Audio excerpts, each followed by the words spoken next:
presentation of Fox Sports. We are Baltimore. We are Minnesota.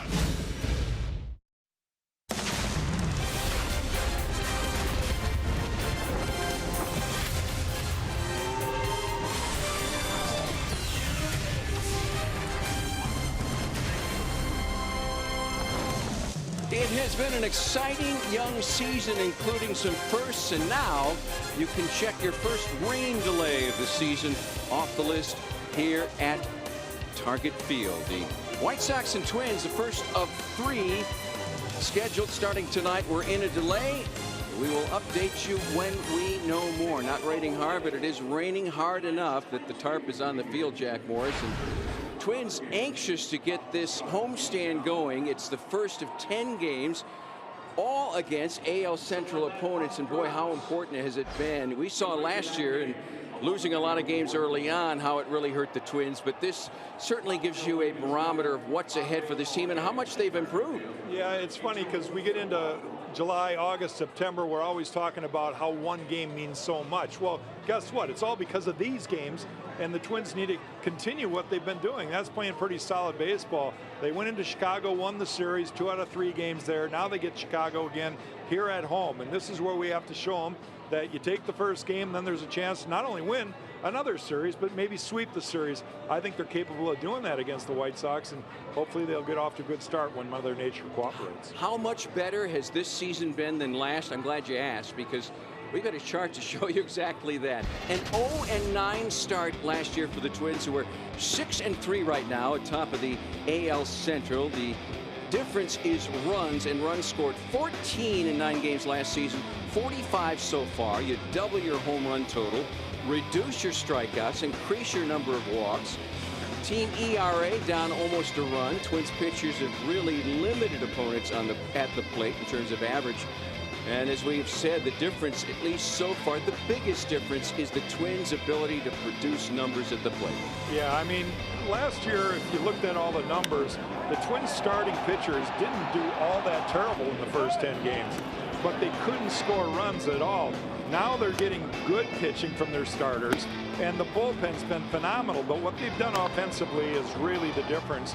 And you can see by some of the swings that the Twins have put on. Jason Castro's having a great start this season.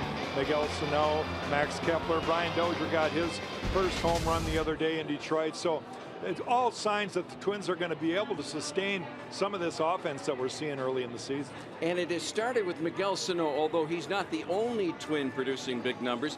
He's putting up the largest totals so far for this team. Top 3 in Major League Baseball in runs scored and RBI so far. 7 of his 9 hits for extra bases, 3 home runs, and more patient at the plate. 8 walks already, Jack. Well, I think for Miguel Sano, he's a guy that's had a lot of pressure on him. Baseball World's looked at him and said, man, what if this guy could become that kind of player, right? So that puts a lot of pressure on a guy. And last year, I think he was trying to lift and separate every at-bat. He wanted to go out of the stadium instead of just hitting a home run. This year, he seems to be more willing to go wherever the ball is pitched. And he's showing the baseball world that with his strength, he can go out of the ballpark to right field, to right center, to left center, and to left field. He's just got that kind of God-given talent. And he's seeing the ball better, he's being more patient, and he's able to hit the ball wherever it's pitched. Fox Sports North does not have a full-time meteorologist, but if we did, I would nominate Marnie Gellner to fill that role. She's standing by with her 5-day forecast. I would accept that. I certainly know the way to the weather room here at Target Field. I've been there a couple times already tonight. And I just spoke with the actual official meteorologist here at Target Field, Mace Michaels, and he is really optimistic that we're going to see a baseball game here tonight and not even have to wait out too long of a delay. He thought that it would probably stop raining around 7:15, and then, of course, the field needs to be prepped and ready, and the players need to get out here and stretch a little bit, but there should be some sort of a delay, not a major delay. And then Mace also said that there will be a couple of pop-up showers here and there, but this steady rain he figured would be through and past Target Field by 7:15, and indeed is very optimistic that we will have the Twins and White Sox here yet tonight at Target Field, guys. Marnie, thanks so much. She's hired. She is hired. Yeah, she's hired. flying colors, I would say. Hey, we got an update already. 7:45, first pitch tonight. So we will play baseball, and it is not far away for a Twins team anxious to continue what has been a sensational start, sitting atop the American League Central, and no reason to believe, even though we're finding out about this starting five, and we'll learn more tonight with Mr. Mejia, but no reason to believe that this can't continue, Jack. No, you know, defense is the one constant. You should always have good defense if you got a good defensive club. The Twins have shown that they have one of the best outfields in the game. The infield's been pretty rock solid, not a lot of throwing errors. And so that should be a constant. Now the starters, you look at Irvin Santana, Phil Hughes, the two guys that have to stabilize the starting rotation. They've done their job, off to a 4-0 start. Mejia, number 5 starter for right now. He's a guy that has to kind of show the team that he can stay in this role. He's got to go out there tonight, get ahead of hitters, attack the strike zone, get quick outs, get off the field, and let that offense continue to stay hot.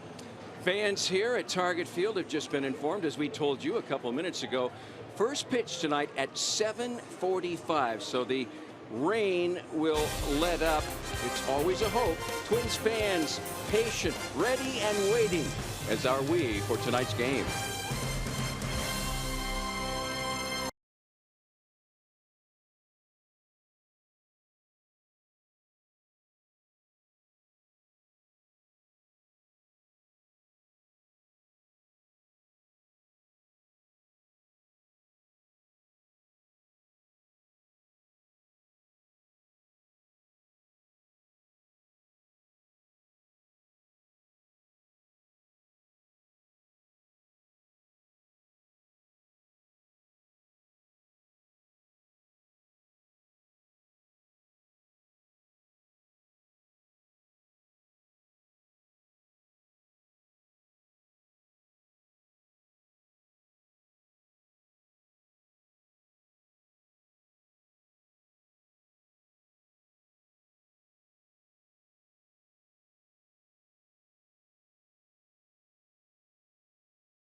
Mejia, albeit briefly, in Chicago last Saturday.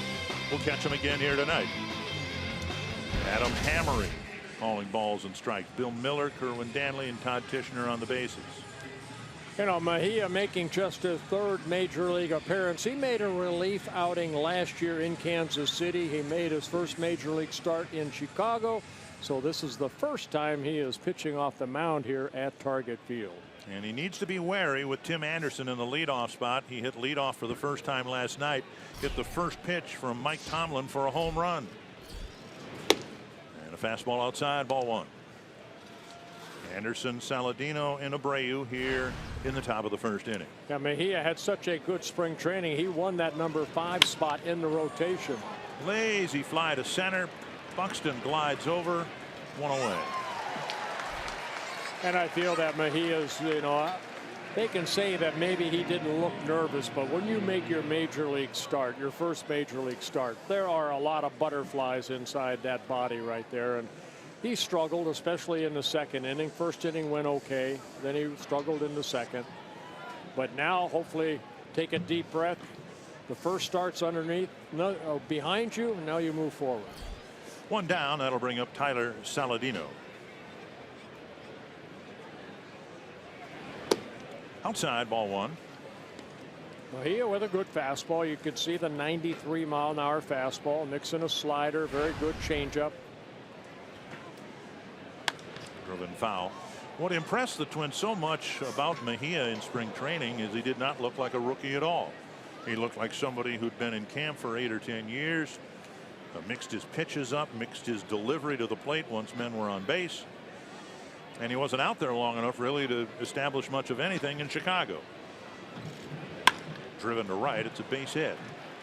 Kepler over to cut it off, and a 1-out single.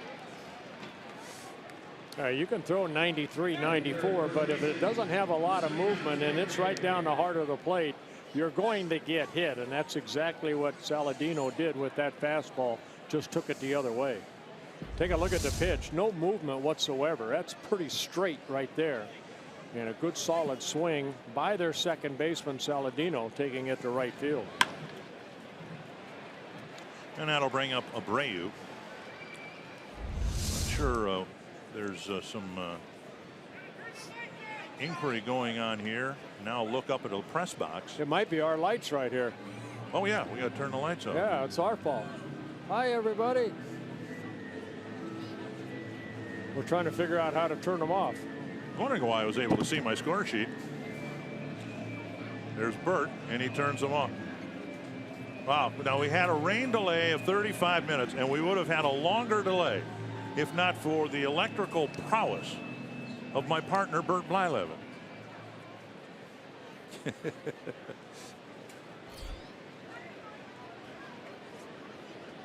And he's not even a member of the union. Here's the batter, Abreu. Hey, that was awesome work. That really was. Well, they're looking up at us. I'm going, where's the lights coming from? Right. I turn around and whoa, wow. And we already had a rain delay, and we had just a very brief lighting delay, and you solved it. Yeah, I can do it all. And I saw what you did there too. You just hit the switch. I hit every one. Inside to Abreu. So we've seen Mejia pitch outside to Anderson and Saladino, yet the Twins, when they've had success against Abreu, it's been pounding him inside. Pounding me inside, but then you don't want to fall behind on a good hitter like this and then throw him a fastball out over the plate. This guy is tremendously strong. Abreu, in his 4th season with the White Sox, coming over from Cuba, put up great numbers in Cuba, and he has put up great numbers in his first 3 seasons with the White Sox. Missing inside 2-1.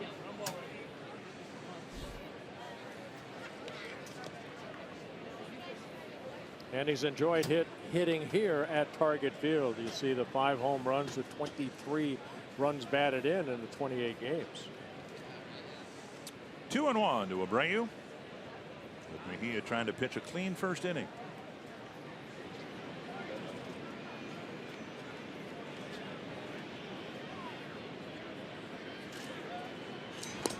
I mentioned in spring training, Mejia impressed the field staff with his presence on the mound when there was a presence on the bases.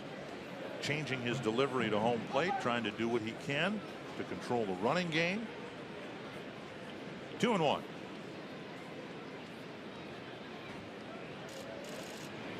Fouled back. Now that time, good change up right there. But that was with a full leg kick, and now what they saw in spring training, maybe the next pitch, it's the slide step to alter his tempo in his delivery. Well, left-handers can, hesitate a while. They can bring up that high leg kick, and good off-speed pitch. You see it 84 miles an hour.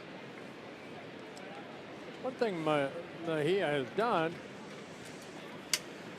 6 years in the minor leagues. I mean, almost 600 innings in the minor leagues. Fouled away. So what that tells you, it's not a guy that, like the White Sox starter Covey, he doesn't have a lot of innings in the minor leagues. He hasn't pitched higher than Double-A. So what you have is a guy in Mejia, a guy that has been through the ropes a little bit, has pitched at Triple-A for 3 different seasons.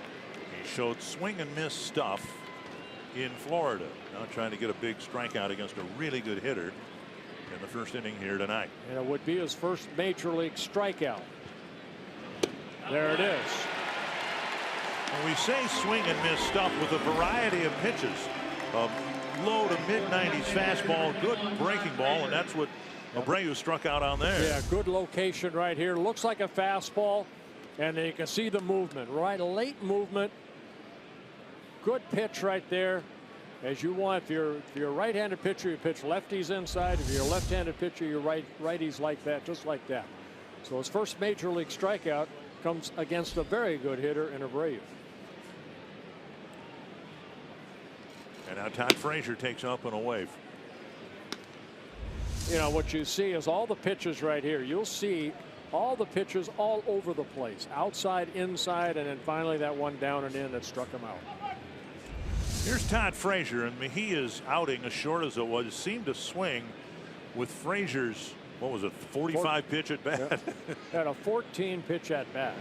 Fouled away 1-1. Now Frazier has missed the last couple games. He had the flu, but I guess he heard that Mejia's pitching, and he says, I want one of those at bats again. I want to see a lot of pitches, and he sure saw a lot of Mejia's pitches.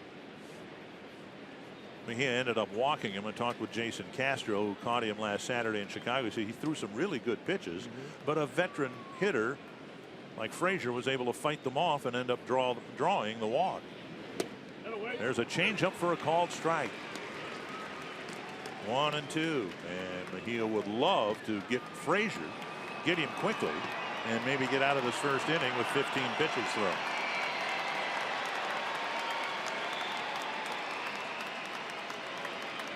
I'll see if they go back to that slider down and in. We saw Castro sitting outside, but sometimes catchers will move when maybe a throw over is asked for, which Mejia did. Because sometimes hitters look back and say, hey, he was moving outside. Now, see the fastball inside. That's the sign. That's looped down the line, and a foul ball by about 10 feet.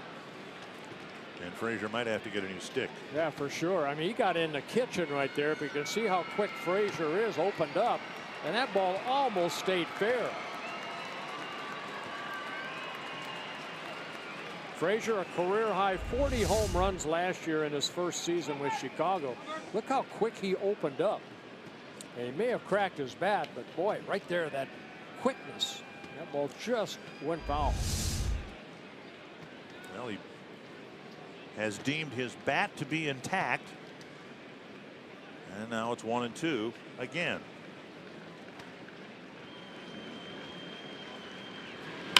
Chopper to third, foul. And this is what happened in Chicago on Saturday. Mejia got Frazier to 2 strikes, and then he kept fouling pitches off, taking some pitches until the count was full. And 14 pitches after it started, it ended up being a plate appearance and a walk.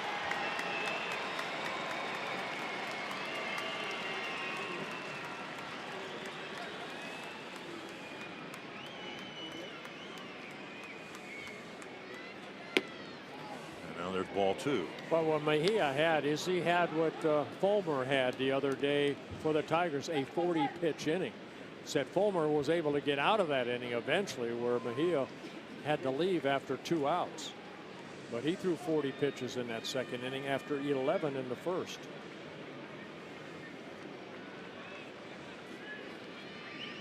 Popped up, and Mauer near the bag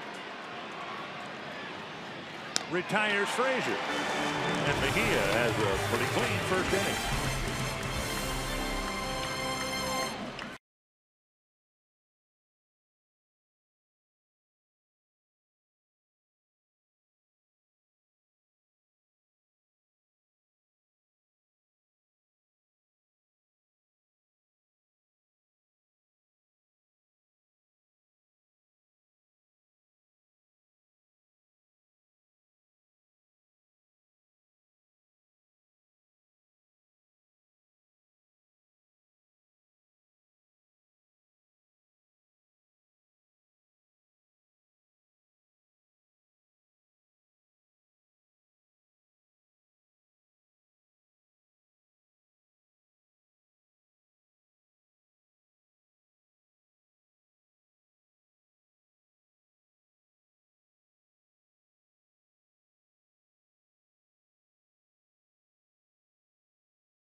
Top of the first inning. We'll see what the Twins can do in the bottom of the inning with this Menard's batting order.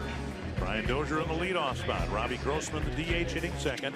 Then Joe Mauer, Miguel Sano, Max Kepler hit a big home run yesterday. Jason Castro, Jorge Polanco, Eddie Rosario hitting eighth, and Byron Buxton hitting ninth. And Aaron Covey on the mound, making his major league debut, a Rule 5 selection from the Oakland A organization over the winter. Scouting report on Covey: a good fastball, curveball over a slider, and then like a split changeup. Here's Brian Dozier to get things started. Driven foul, 1 strike.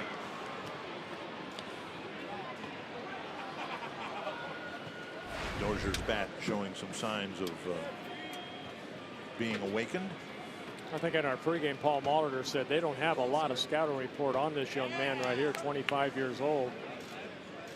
Didn't pitch a lot even last year at Double-A. He was on the disabled list with an injury for almost 4+ months. It was an oblique injury, and it shelved him in the middle of May, and he never pitched after that. Now, I guess that shows you how tricky those obliques can be. 1-1. Up the middle and a base hit. And Dozier will hustle around first and hold up there. That was a pretty good recovery by Garcia. Dozier. That's right. How many times am I going to be guilty of that? Avisail Garcia closed on that ball because I think Dozier thought he might have a chance for an opening double. North led for defense. Willie in left, Lurie in center, Avisail in right, Davidson, Anderson, Saladino, and Abreu, the infielders. You know, you can't go wrong tonight, Dick. No. There's a flying ball in the outfield. Garcia's underneath it. Yeah, Garcia's got it. Here is Robbie Grossman. Grossman takes down an in, and he hit one of the most significant home runs of the year, I thought, yesterday. You watched the game. I listened to it on the radio back here in Minnesota. Twins had a couple of tough losses against Detroit. They jumped out to a 2-0 lead, and Grossman stepped up, hit a game-tying home run, and the Twins never looked back after that. Yeah, that in the third inning. It came with 2 outs. Brian Dozier got a base hit, and then Grossman followed with the 2-run home run. Then the Twins later added 2 3-run home runs, one by Sano and then one by Kepler.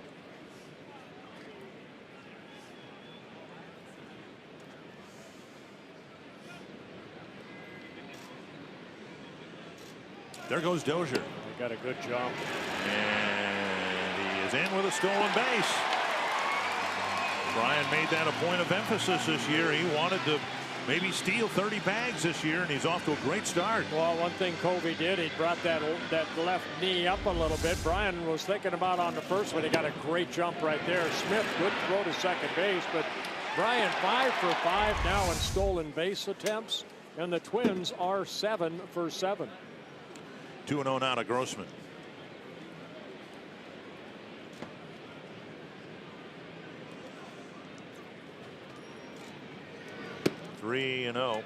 And a trip to the mound by Smith. Covey made the team as Chicago's 5th starter. You mentioned his Rule 5 status. He is to the White Sox what Justin Haley is for the Twins. The difference is Haley will pitch out of the Twins bullpen all year long. This guy they had as their 5th starter, but because of weather issues and built-in off days, they had him technically as a relief pitcher, but they never used him. He didn't even get 1 inning worth of work. So he really hasn't been on a mound in a game in 2 weeks. Right. They'll take a good look and see what he does and see where he fits best, I think, as the summer goes on, either in a rotation or if they want to keep him, they have to keep him then in the bullpen. Strike. He's an intriguing guy because he at one time was a 1st-round draft pick, 14th overall by the Brewers, and just as he was ready to sign his contract, he was diagnosed as a type 1 diabetic. And that caused the Brewers to back off financially. Covey decided he'd go to college instead. He did that. And a strike, and Grossman will have to go back and get his bat. 3-2. Yeah, fastball clocked as high as 95. The curveball, occasional slider. Right here, we have seen this so far this year. Yeah, that high strike being called. Full count to Grossman. And Covey trying to throw an awfully important strike here early in his major league debut. Covey went to San Diego State, also teammates of Chris Bryant. They were teammates there. Or University of San Diego, excuse me. Full count to Grossman. And he takes a close pitch low. Smith thought it was at the knees, and Grossman gets his walk after all. It's one thing the Twins have done this year so far. Patience at the plate. That ball, that's a strike right there, but Grossman takes it, and that's ball 4. For Grossman, that's the 7th time he has drawn a walk. We all know that the Twins are striking out too often, some Twins in particular. But now 45 walks, at least the balance is a little bit closer. Here's Mauer with 2 on and nobody out.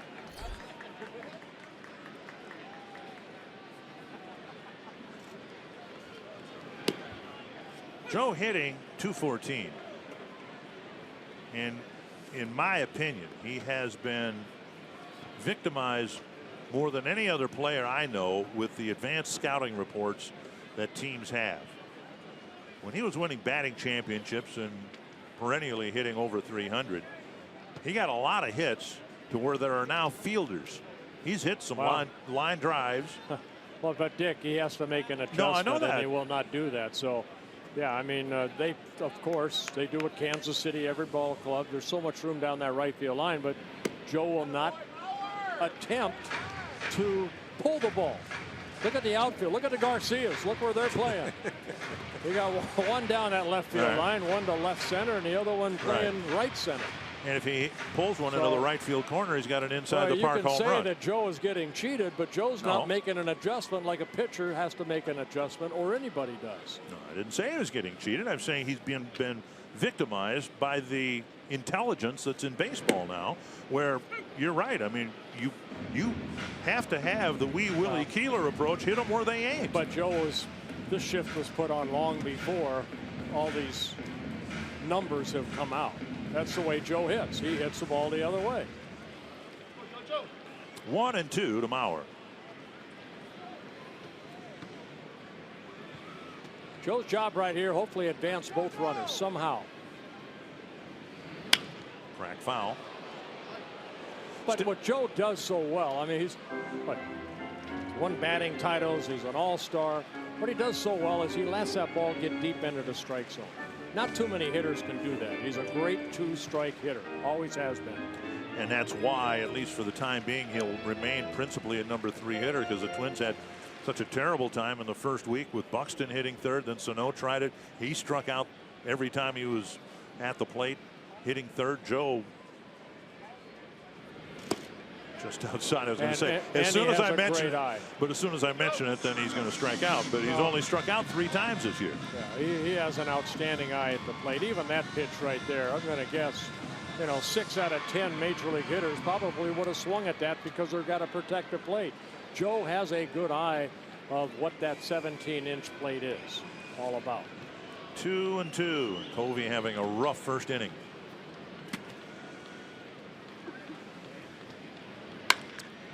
Chopped up the middle, cut off by Anderson, the shortstop, and it's a double play. On the play, Dozier goes to third, 2 down.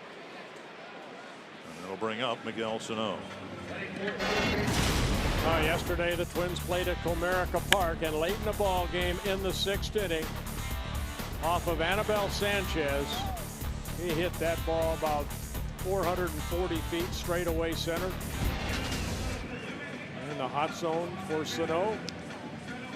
You see middle away, middle up, pretty dangerous hitter. 3 home runs, he's driven in already 11 runs. Twins did some nice 2-out hitting in the ball game yesterday, looking for one early from Sano. The cliche in baseball is a double play is a pitcher's best friend. But when you're a rookie pitcher making your major league debut, and there's a first and second, nobody out, and a 3-time batting champion in the box, that's really being a good friend. See if he can get through this first inning unscathed. Blocked by Smith, 2-0. Couple bases open, and the way Sano's been plastering the baseball, he might not get much to hit here. Yeah, you saw Smith behind the plate. He's taken over. He just got called up just a couple days ago. Giovanni Soto put on a disabled list, giving Smith an opportunity to get some catching here for the White Sox. Did a little bit last year. Skied to short center. Out is Saladino. And the Twins threaten but do not score, and Covey survives a scare in his first big league inning.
North is presented by Chevrolet, the #1 selling brand in the Twin Cities.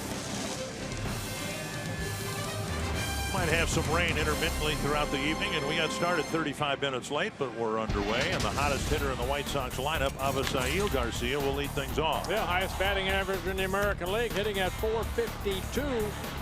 Garcia might be become. I heard Jack Morris in the pregame. You know, when he was with the Tigers, they were expecting him to be the next Miguel Cabrera, but it hasn't panned out. But this young man's still young enough to do some damage, and he's trying to do it this year. Good hot zone right there. Of course, middle of the plate and then down in the strike zone. Outside by Mejia, ball 1. The first of the 3 Garcias who will bat. And again, they're not related. The Alous, when they played in the outfield together, and they only played for the San Francisco Giants together 1 year, as a ball hit to Polanco, got it out of the palm of his glove, and Mauer with a nice pick at first. Good play by the shortstop. Better play by the first baseman. 1 down, and let's go to Marnie Gellner.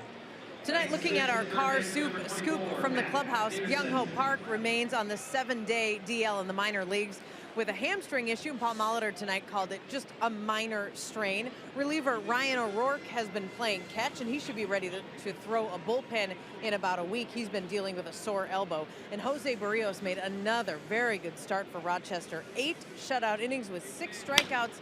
But Molitor said the most important thing was the command of his fastball, which Barrios had yesterday, guys. Kepler with the catch and a quick second out. Yeah, Barrios didn't struggle with his control at all. He never had a 3-ball count. No walks, a bunch of strikeouts, and he's had 2 great starts in a row. Yeah, 6 shutout innings in his first start, 8 yesterday with 6 strikeouts. So 2 down on the second. It's good to know you have that guy down there right now. Willie Garcia, a waiver claim from the Pirates, making his major league debut tonight as well. Ball 1. Yeah, with Cabrera on paternity leave, it's Garcia that gets an opportunity to come up. This is his first major league at bat. On the outside corner, 1-1. And Cabrera will miss the whole weekend. He won't rejoin the White Sox till they go to New York on Monday.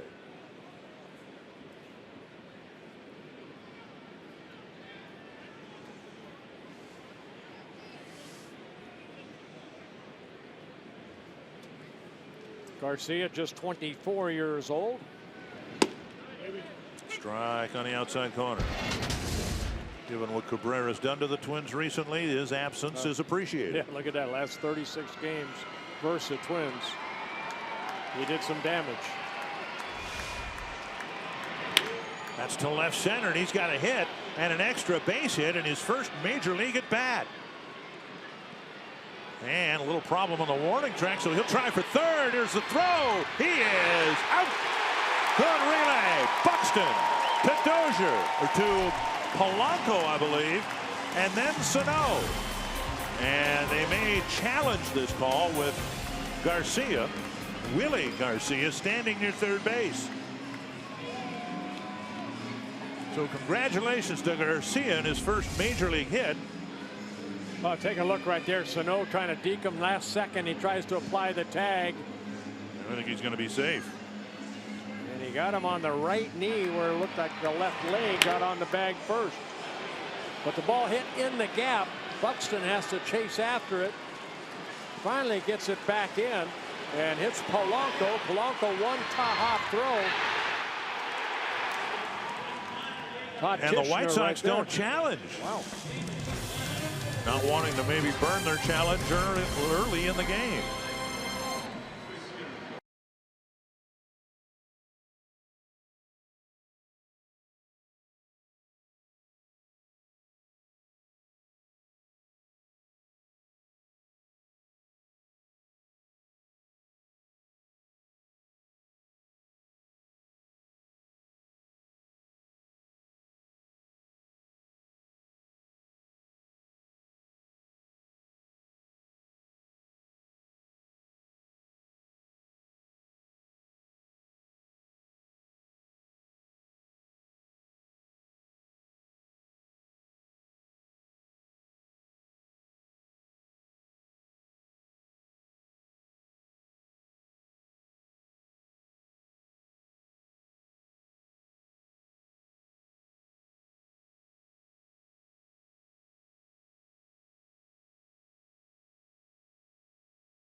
cracking a double, trying for 3, and making a mistake on the bases, as it turned out. Even though it looked like he was safe, the White Sox decided not to use a challenge and risk losing it in the 2nd inning. Here's Max Kepler. Well, it was a very nice relay by Buxton to Polanco, and then a perfect throw to Sano.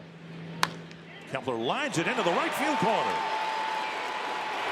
Rounding first, Kepler has a leadoff double. Kepler's bat awakening a big 3-run home run in the ball game yesterday, and we can kind of see it coming with some opposite field hits before not that. only the 3-run home run, he also added a double in yesterday's ball game. Got a couple hits, so he drove in 3 runs. That passed a diving Abreu. So a leadoff double for Kepler, his 3rd double, 2nd hit for the Twins. And Covey hasn't been able to throw too many pitches from the windup. Dozier singled early in his at bat, stole 2nd.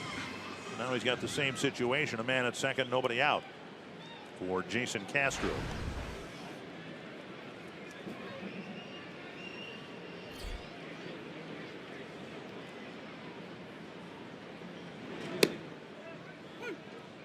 And a breaking ball on the outside corner. Castro continuing to string together some really good at bats, both in terms of getting hits. He has 6 of those, and drawing walks. He has 9 of those.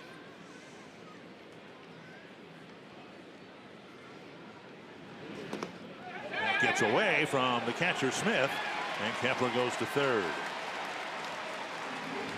It'll be a wild pitch. I think I heard the ball land on the dirt. Yeah, as a catcher, you try to get to the top. Oh. Yeah. Oh, maybe crossed up right there. That should be a pass ball.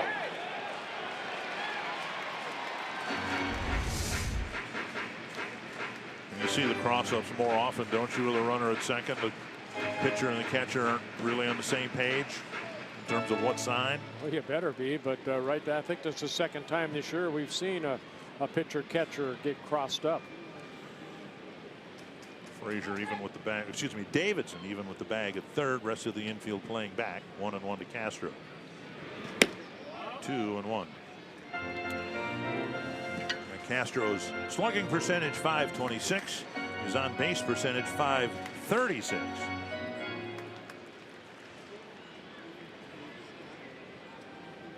Trying to drive in his 7th run of the season. That'll get the job done. Saladino throws him out, but coming in from 3rd is Kepler. They're going to give you a run, just making sure you get it past the pitcher, and that's exactly what Castro did. So the double, the pass ball, and the ground out creates a 1-0 lead for the Twins. Base is empty, 1 down, 1 in. Castro getting high fives, and Polanco will bat. Polanco cooled off on the road trip.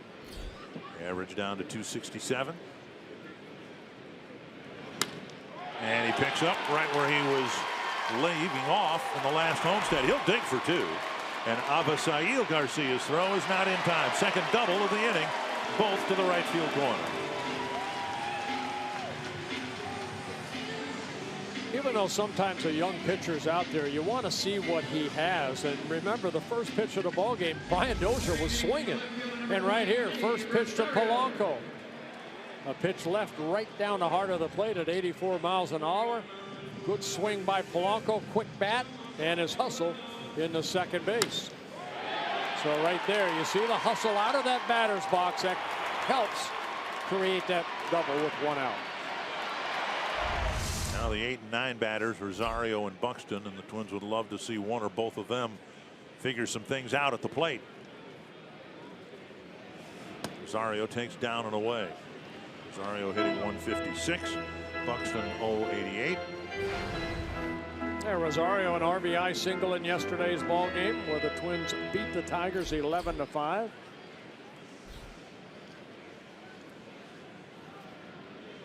Went 1 for 4. Grounder right side. Polanco will advance to 3rd, 2 down. And before Buxton's at bat, only in Minnesota can you enjoy shopping unlike anywhere else in the country and purchase all of it with no taxes on food, clothing, and shoes. Southdale Center is the nation's first indoor regional shopping mall. The center opened in 1956. Currently includes over 120 specialty stores ranging from women's apparel to gifts and jewelry. Learn about shopping destinations at exploreminnesota.com. Share your favorites with #OnlyInMN. Here is Buxton. Bunt single yesterday that the Twins hope will loosen the collar a little bit for Buxton. Down and in, ball one.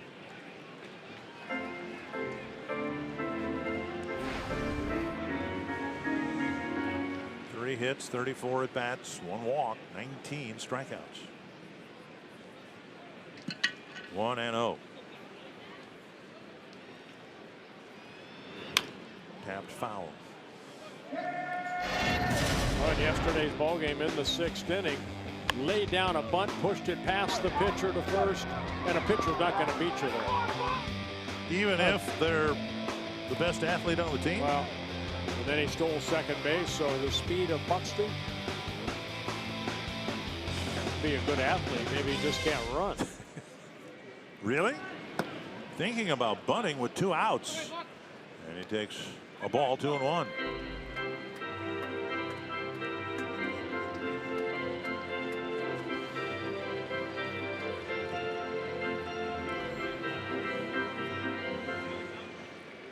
Twins have 1 in this inning, had a threat in the 1st inning.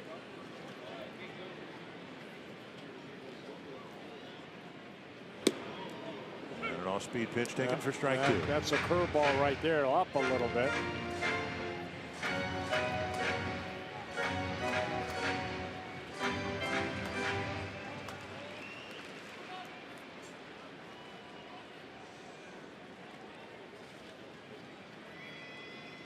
Two and two to Byron Buxton. Hit hard. Oh, it got the umpire. And a foul ball because the umpire was standing in foul territory, so it has to be foul. But Todd Tichenor couldn't get out of the way of that hooking line drive. Fans are booing, but he's standing in foul territory because he has to. Yeah, Buxton hitting his ball sharply, and you can see that Tichenor tried to get out of the way, and the ball ended up getting him. Hopefully he's all right. Home plate umpires wear a chest protector, but third base umpires don't.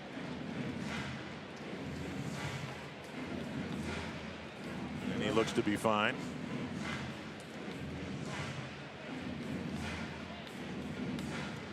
Now, had the ball been grounded in front of the bag and hit him on a hop, well, then the Twins fans might have had a complaint. Another 2-2. Going inside. Got him with a fastball. Twins get a couple of doubles in the game's first run.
Former Twin Aaron Hicks hit a home run from both sides of the plate last night.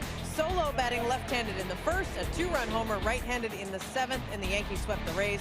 Yoenis Cespedes hit 2 more home runs. The Mets needed both of them, too. They beat the Marlins in 16 innings. Cespedes has hit 5 homers in his last 3 games. And Orioles closer Zach Britton picked up the save yesterday over the Blue Jays, his 53rd consecutive save. That is 3rd most in Major League history, Dick and Burton. Thank you, Marnie. A first pitch, a ground ball off the bat of Smith, and another quick out for Mejia.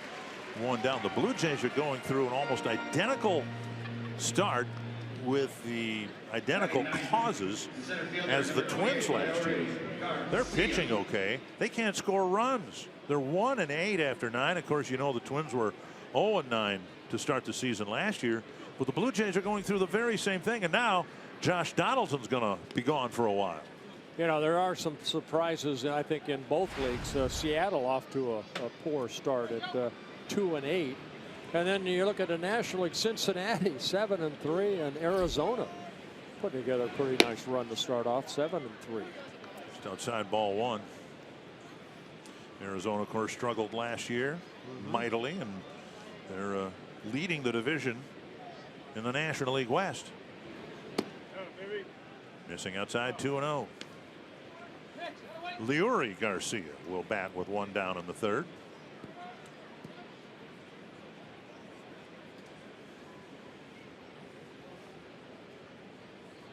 .28 pitches, 18 strikes for Mejia. Now a drive to right center field, and that'll find the gap. 1 hopping the wall.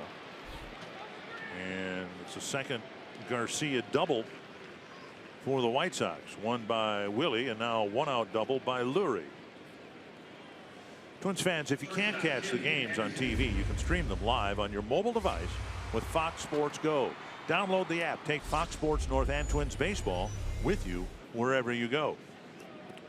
For those of you who made sure the remote control had fresh batteries today, a little hopping around, we appreciate that. Glad you're with us for Twins baseball. Here is Tim Anderson, hit a fly ball to Buxton in the 1st inning. Way out in front of the changeup. And we've seen Anderson. He's like Brian Dozier. He wants to swing that bat. He's not up there taking pitches. Had a good rookie season last year. Hit .285.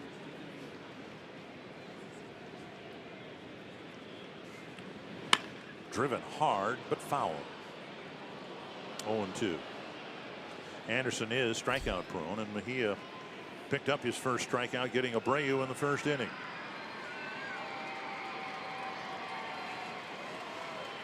It might not be a bad guy to throw that slider down and into, but underneath that swing, see if he'll chase it. See what Castro tries to get Mejia to do here. High and tight. Up and in. 37 at bats for Anderson, 11 strikeouts. Mejia doesn't need to strike him out. He just needs to get him out. Yeah, but it's more fun picking on. Get a strikeout right here. Pull that slider down and in, like you did to Abreu. Like that. Anderson got a piece of it. A little bit up, a little bit. When that slider is up for anybody, it flattens out. But if you can get on top of it and create that good downward break, that will where left-handers can strike out right-handed hitters. Down and in. Down and away. That changeup missing. 2-2. Mejia, of course, came to the Twins middle of last year for the Twins All-Star last year. Eduardo Nunez from the Giants.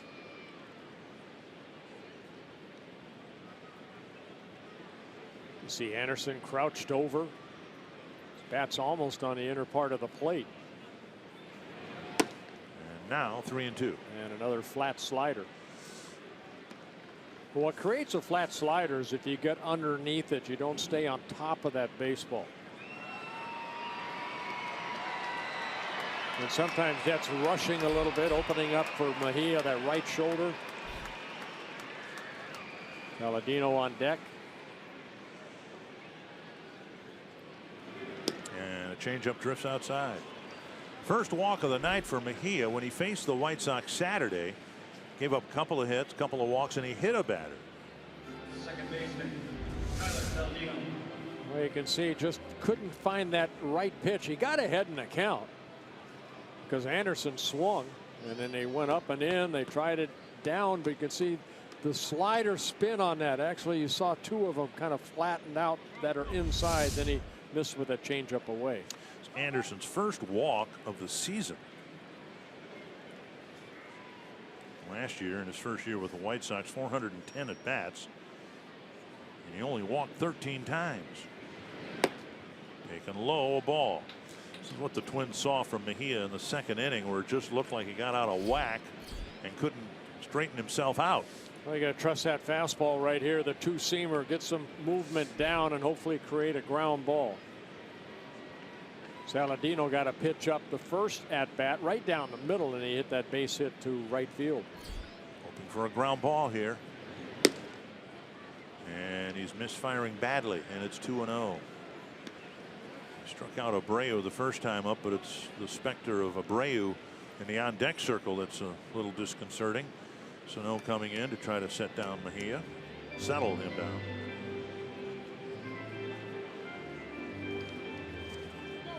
Both teams have struggled to score runs this year, and the White Sox kind of broke out like the Twins did yesterday.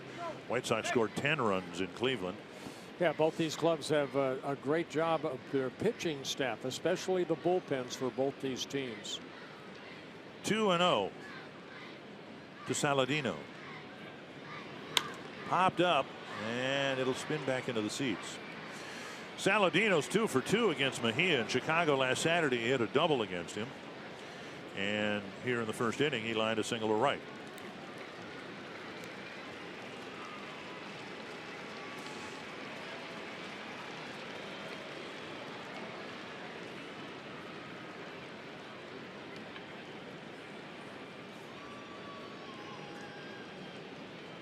Two and one. 3-1. First out of this inning came on the first pitch of the inning. A ground ball to Kevin Smith, or from Kevin Smith. Garcia doubled. Anderson drew a walk after falling behind. And now 3-1 to Saladino. And they're loaded up for Abreu. Got a trip to the mound by the catcher, trip to the mound by the third baseman, and now here comes the pitching coach. Yeah, maybe trying to overthrow a little bit. Not missing by much but in the upper part of the strike zone.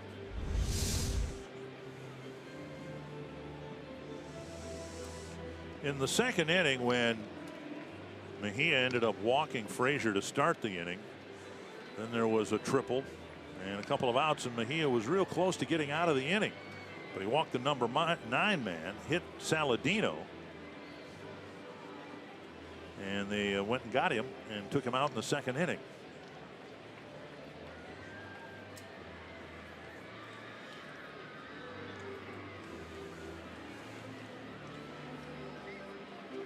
Well, this is their RBI guy right here, Abreu. And he struck out against Mejia on a 2-strike slider.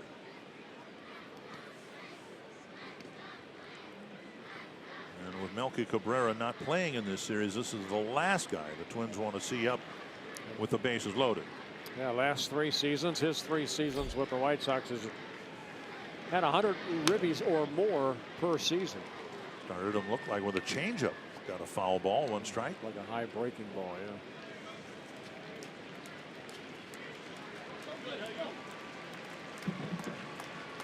Abreu because he does not run well and he hits the ball hard. He is annually among the league leaders in ground ball double plays.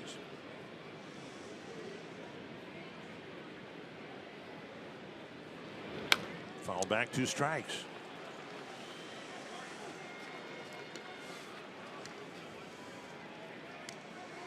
Got ahead of Anderson before he lost him. Now with all that power, all the RBIs, also come the strikeouts. See if they go back to the well and see if they can get that slider down and in.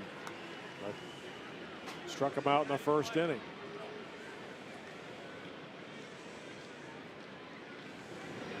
Chopper. Sano cuts it off. Out there, relay to first. And Mauer had to stretch to corral the throw. The tying run scores. 2 away. Yeah, Abreu will pick up an RBI. Ball just not hit hard enough. And Abreu, credit him, he hustled down that line to stay out of the double play. Picks up his 5th RBI of the year. Well, first and third, 2 down, and Todd Frazier.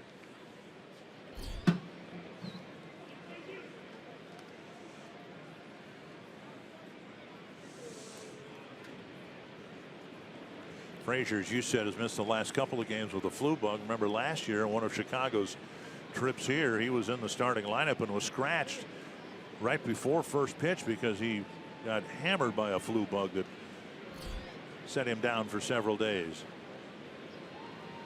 On the ground, Polanco sets, fires, and makes a fine play to get Frazier.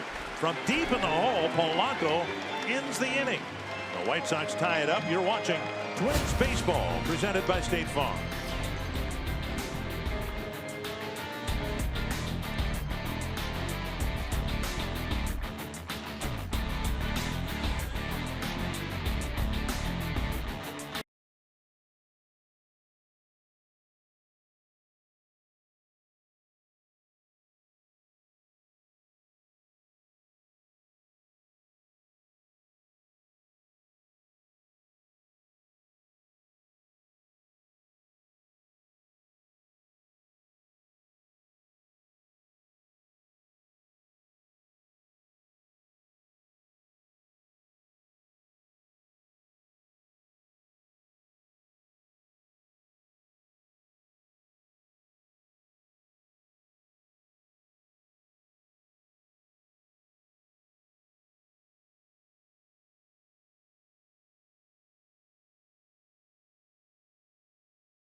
On Fox Sports North is presented by Northland Ford.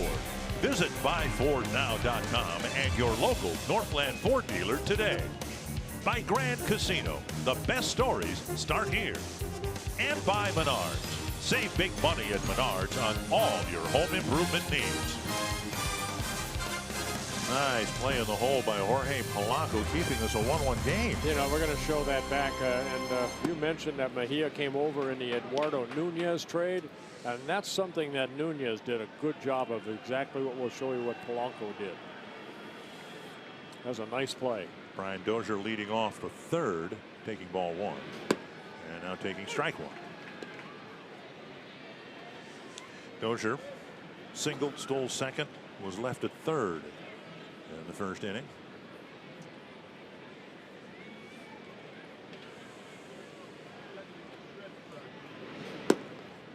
Just missing down and away, 2-1. Pretty good curveball there. It's got to be tough for Covey, who had to miss so much time last year, and then he has a Rule 5 pick, showed enough in the Cactus League to warrant staying with the club, but then to sit and languish and not pitch in a game for 2 weeks. It's on the one hand, it's great for a Rule 5 guy who's kept because you're playing Major League Baseball, but so oftentimes you're not playing. Inside now, 3-2.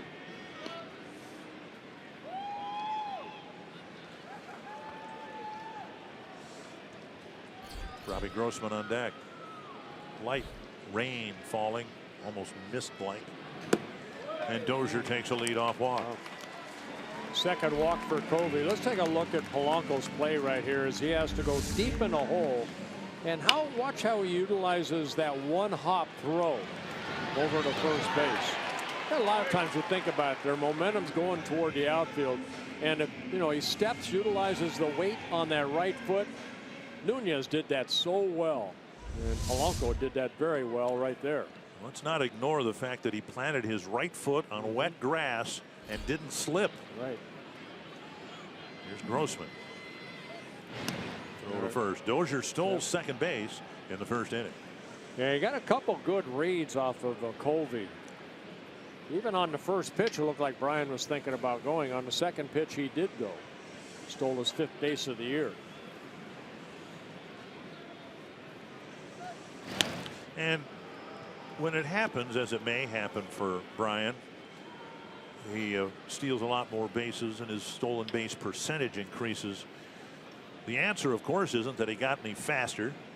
He just picked his spots better. Yeah, let's see if Covey utilizes a slide step or if he brings that knee up again. See if he makes an adjustment. That wasn't as high as he was the first time, but Brian 5 for 5 in stolen base attempts. So not only doing a good job as a leadoff hitter, creating some power, he can also get in the scoring position when he gets only a base hit. Rain picking up in intensity a little bit, as I think you can see on your high-def screens. It was one of the reasons why it was so important that Justin Haley complete the ball game yesterday, and the Twins were able to get through the ball game using just 2 pitchers. It wasn't just that Mejia, an unproven major league pitcher, was going to make the start after having a really short start in his initial start.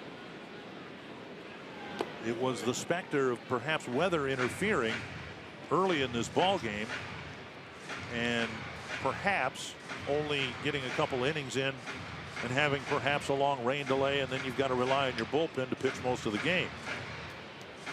And Mejia doing some spike work, hoping that there is no interruption.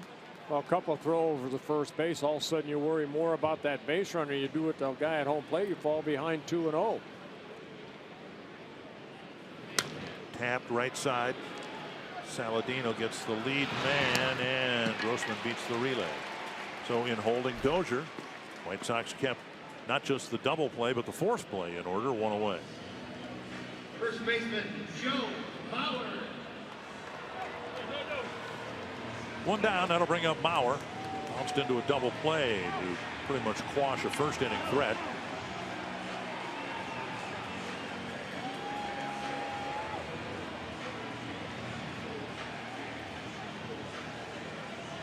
Brian Dozier still, well, Paul Molitor actually was going to question something maybe at second base, whether maybe Anderson is near the bag, but Brian Dozier now gets into the dugout.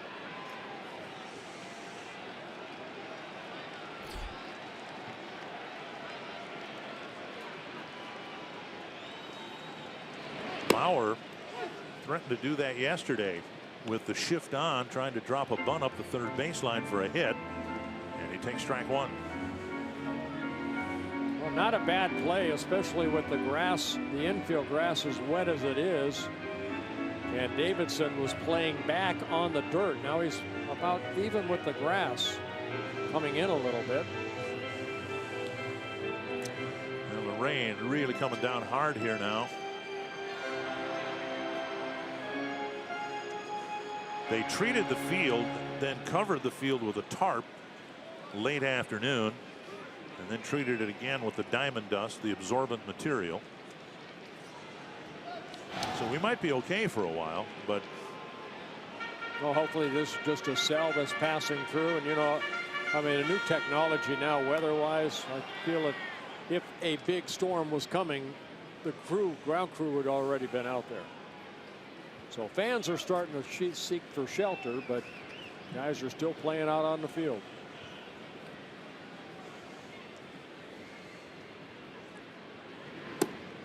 Down and away, 1-1. I left Paul Molitor's office this afternoon. I said, what have you heard about the weather? He says, we're going to have a meeting with and he said, a team meteorologist. I misheard him. I thought he said 18. I thought, no, that's way too many meteorologists. I know. You would have loved to have been in that meeting then. Now, I do like weather. Yeah. You know, I live in it all the time. We all do, believe it or not. 1-1 to Mauer. Twins trying to retake the lead here in the third inning.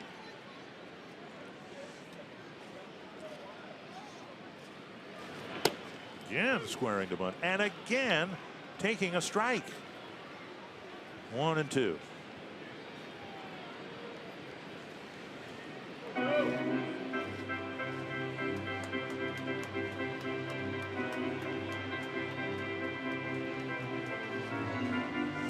I think the umpires are certainly going to try to complete this half inning.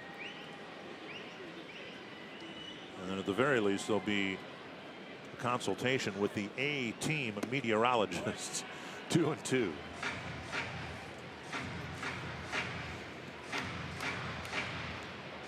Well, it looks like it's a monsoon right now from the center field camera.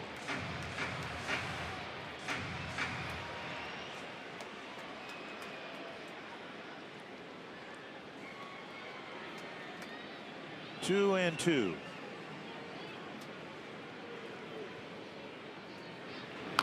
Tapped foul. Already water pooling up on the warning track.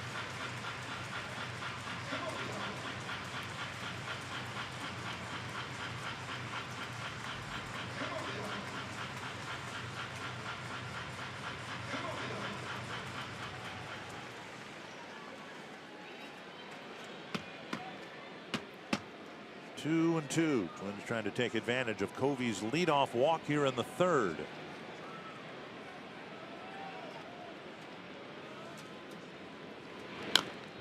Another tapper foul. Covey approaching the 50 pitch mark. He's only retired 6 batters.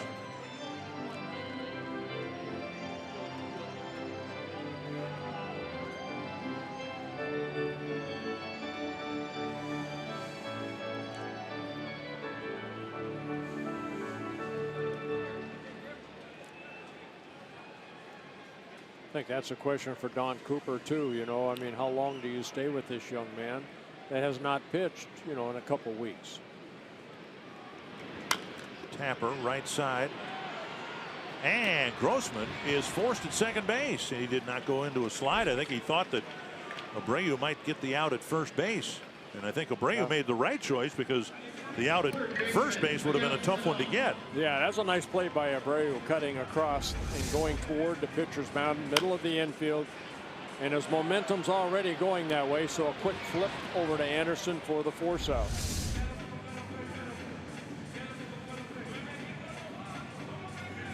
And now Miguel Sano, who skied one into short center field. Saladino made the catch to wrap up the first inning.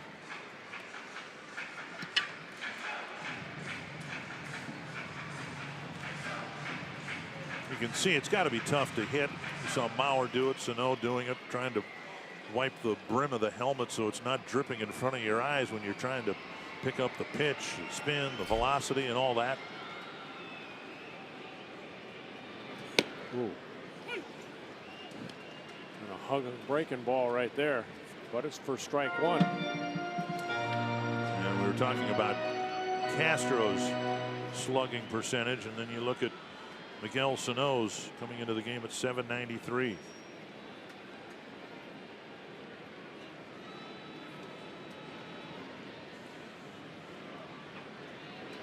Big swing and a miss, 2 strikes.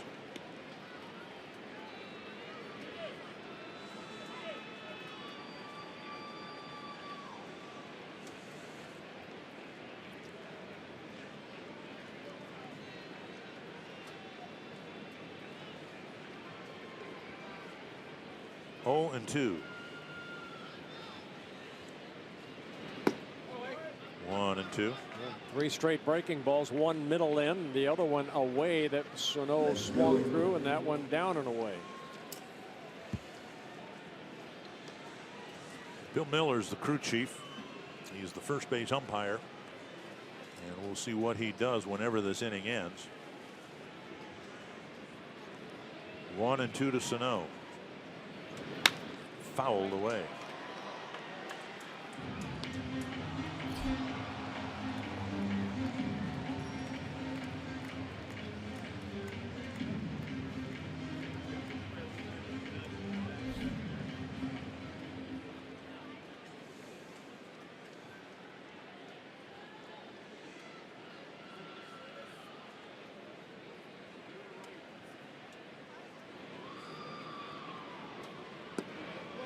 Just low, and it looked like both Smith and Covey thought they might have had strike 3.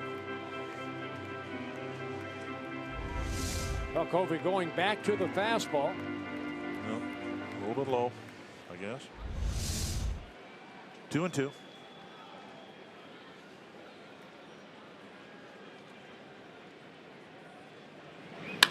On the ground, hit right to the shortstop Anderson, and he fires the wet baseball to second. Saladino there, and we've completed 3.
Target Field, and at Fox Sports North we are celebrating the month of the military child all throughout the month of April, where we are recognizing the sacrifices that military kids make. And we partnered with our friends at United Heroes League to invite this group of very deserving military kids to sit in our Fox Sports North suite and stay dry and enjoy the Twins game here tonight, because these are the hidden heroes. These are the kids that make a lot of sacrifices in their lives so that we can have the freedoms we have.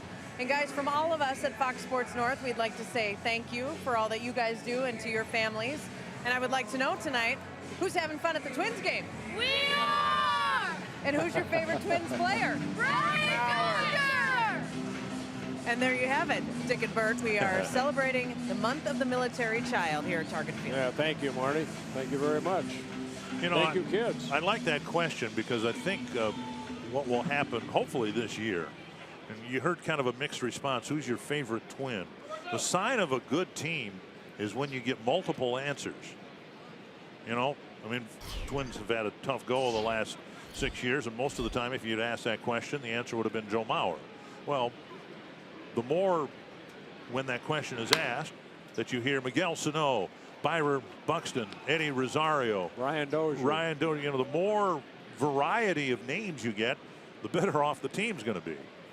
Avisail Garcia leading off the 4th. He bounced to short his first time up, still tied at 1. Swing and a miss. Or better There's yet, that good slider there. if that question is asked and fans start naming starting pitchers, that'd be the best thing, wouldn't it? If Twins, Jose Barrios, somebody would say, if he comes up here and really does well. 2 strikes to Avisail Garcia, then Matt Davidson and Willie Garcia.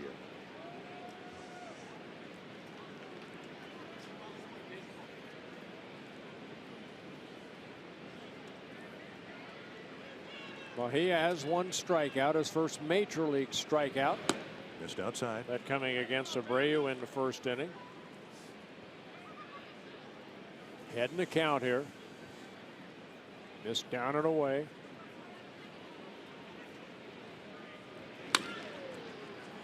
And under the glove of Polanco. And Garcia has another base hit. A leadoff single here in the fourth. Kids opening day comes up Sunday, April 23rd. The Twins taking on the Tigers in the last game of this homestand. The first 5,000 kids, 14 and under, will receive a Twins customizable t-shirt. For more information, visit twinsbaseball.com/kidsopening or the ballpark app using your mobile device. Leadoff single, and now Matt Davidson hit a fly ball to Kepler his first time up.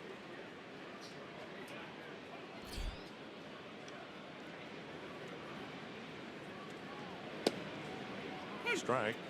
What we saw from Mejia in spring training with a lot of strikeouts, we didn't see him enough to know what type of pitcher he is. Fly ball pitcher, ground ball pitcher.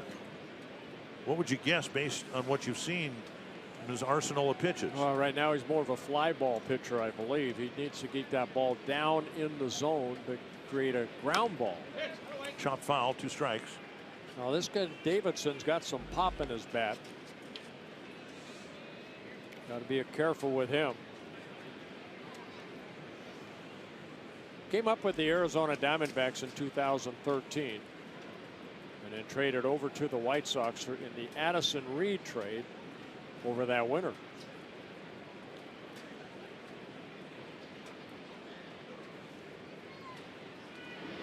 Half swing, did he go? Strike 3. And Davidson on a check swing is a strikeout victim. And the second strikeout for Mejia. So that slider that just starts in and just keeps running in. That's almost the same pitch that struck out Abreu. And now Willie Garcia hit a 2-out double, tried to make it a 2-out triple, and it looked like he might have reached safely, but there wasn't enough visual evidence for Rick Renteria to challenge the out call. On the outside corner. One thing that the Twins must like so far, even though Mejia wobbled significantly in the third inning, he's now thrown 53 pitches and 34 strikes, which is a much better strike to ball ratio than he had Saturday. 1-1. Well, I like what he's done the first 2 pitches right here. He's trying to get Garcia to hit that ball into the ground. Both fastballs down and away. One for a strike, one just missing. It's almost like a 2-seam fastball, has a little tail on it. Castro sitting outside again. Driven foul.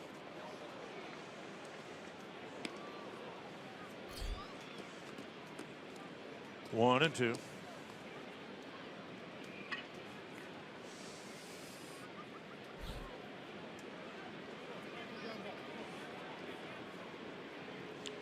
He has gotten 4 ground ball outs here this evening. Left one up, and it was fouled straight back. White Sox are in nearly full rebuild mode. Sooner or later, it figured that Garcia would get a chance with the big league club. It just happens to be for 3 days, perhaps longer, but he's filling in for Cabrera. Melky Cabrera. Another pitch left up and foul back.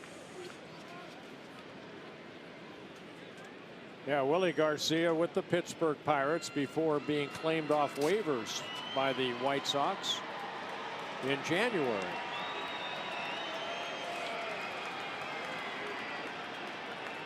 Avisail Garcia leading off first base.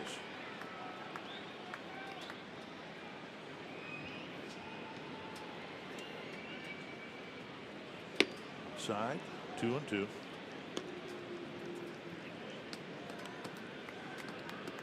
Garcia never made it to the big league club. A .257 career minor league hitter. Was hitting well down in Charlotte, their AAA affiliate for the White Sox.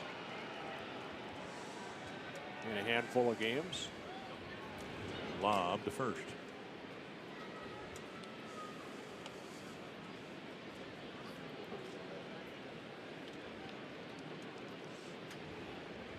Not a coincidence, I don't think, that the Twins have paired their young left-hander with little experience.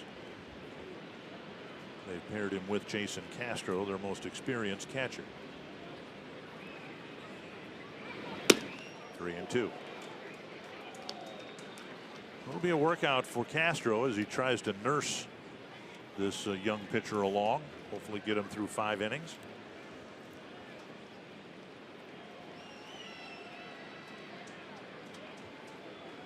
Garcia doesn't run particularly well. A conservative lead at first. Wouldn't think he'd be going on a wet track.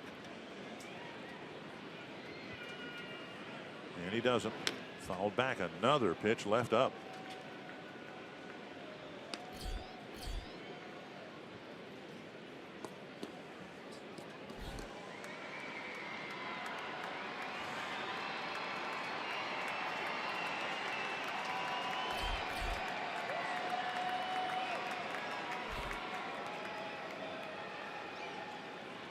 Kevin Smith on deck.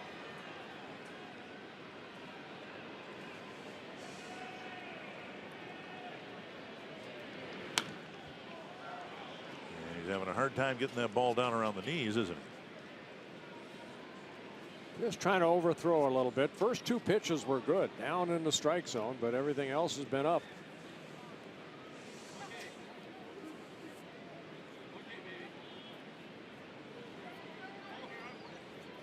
Rain keeps falling.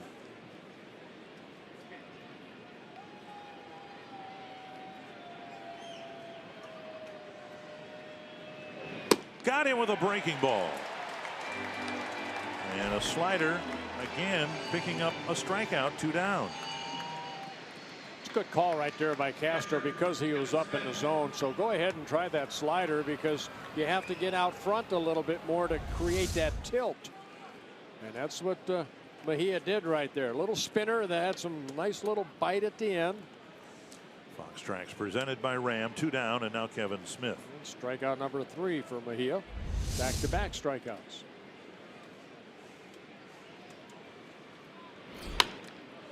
Smith up for a cup of espresso last year. 2 hits and 16 at bats. 0 for 1 in his 2017 debut. He made his major league debut here on September 1st of last year. 0 for 1 and then started a couple days later, went 0 for 4. Couple hits in the big leagues, 2 for 17 now.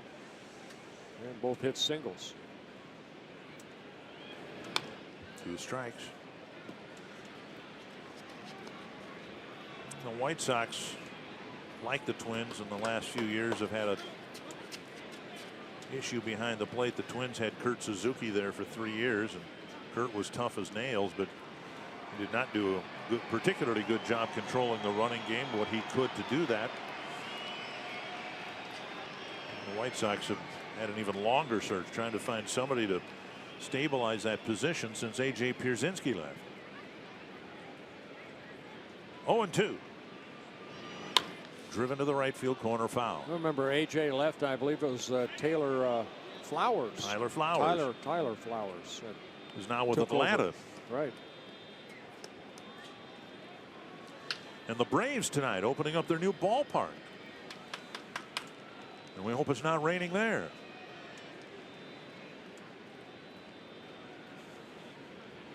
Oh, and 2, Mejia trying to wrap up a scoreless fourth inning after giving up a leadoff single.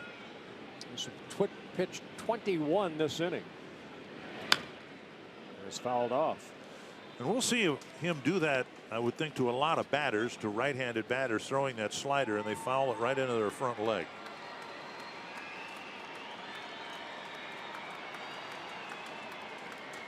And one thing Castro is trying to do is keep him down in the strike zone, but also has been working both sides of the plate.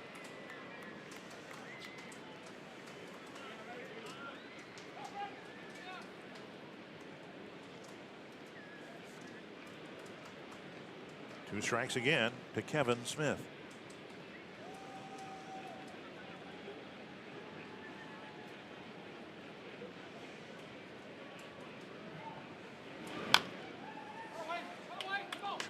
foul again.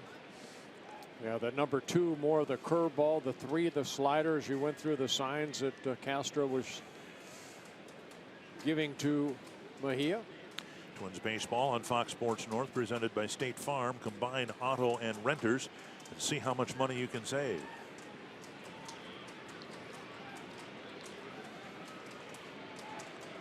Mejia trying to dispose of Kevin Smith. Castro setting up away, and that may have crossed him up. With the runner Garcia advancing to second base. Take to see where this pitch was. No. In the dirt. A wild pitch will allow Garcia to get to second. Now Garcia presumably in scoring position. Mejia having a tough time after 2 strikeouts getting the 3rd out of the inning.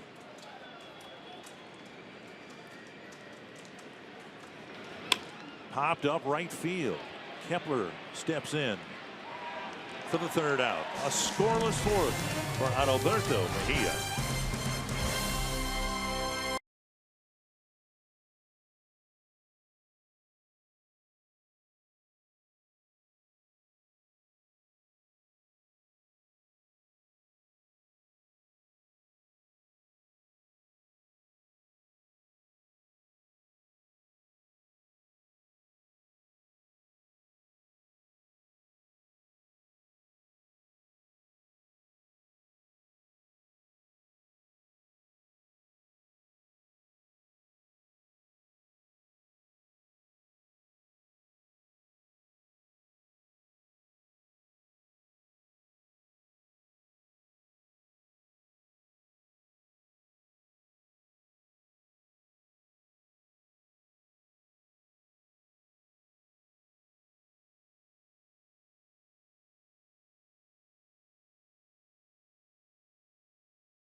Going to get you caught up. Well, Twins get on the board first after a double, and then a wild pitch allowed Kepler to get to third base. Castro knocked him in, and then White Sox came right back and tied it with Abreu's fielder's choice RBI, and that's it. 1-1. Max Kepler, who led off the 2nd with a double and then later scored the Twins run, will lead off the 4th. The rain has not stopped, but it's lessened considerably. And Mejia again in the dugout with a tongue depressor. Popsicles still come with sticks. Maybe he's got a popsicle stick. What do you think that is? Tongue depressor? Well, they use almost like a it's almost like a fork, but it's, oh yeah? Yeah. I don't know if they have tongue depressors anymore. Well, they throw them out behind the mound all the time. Now they have that little pad you can go back and clean your spikes with. The thing with the spike sticking up? Right. 1-0 to Kepler. Squaring to bunt. Now he takes a strike. Twins could use another bat or 2 livening up. And Kepler looks like he might be in the process of doing just that.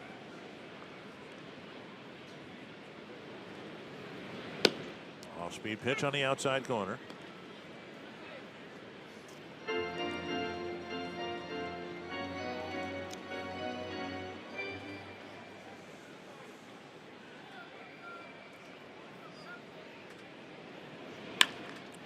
Slice to the left field corner.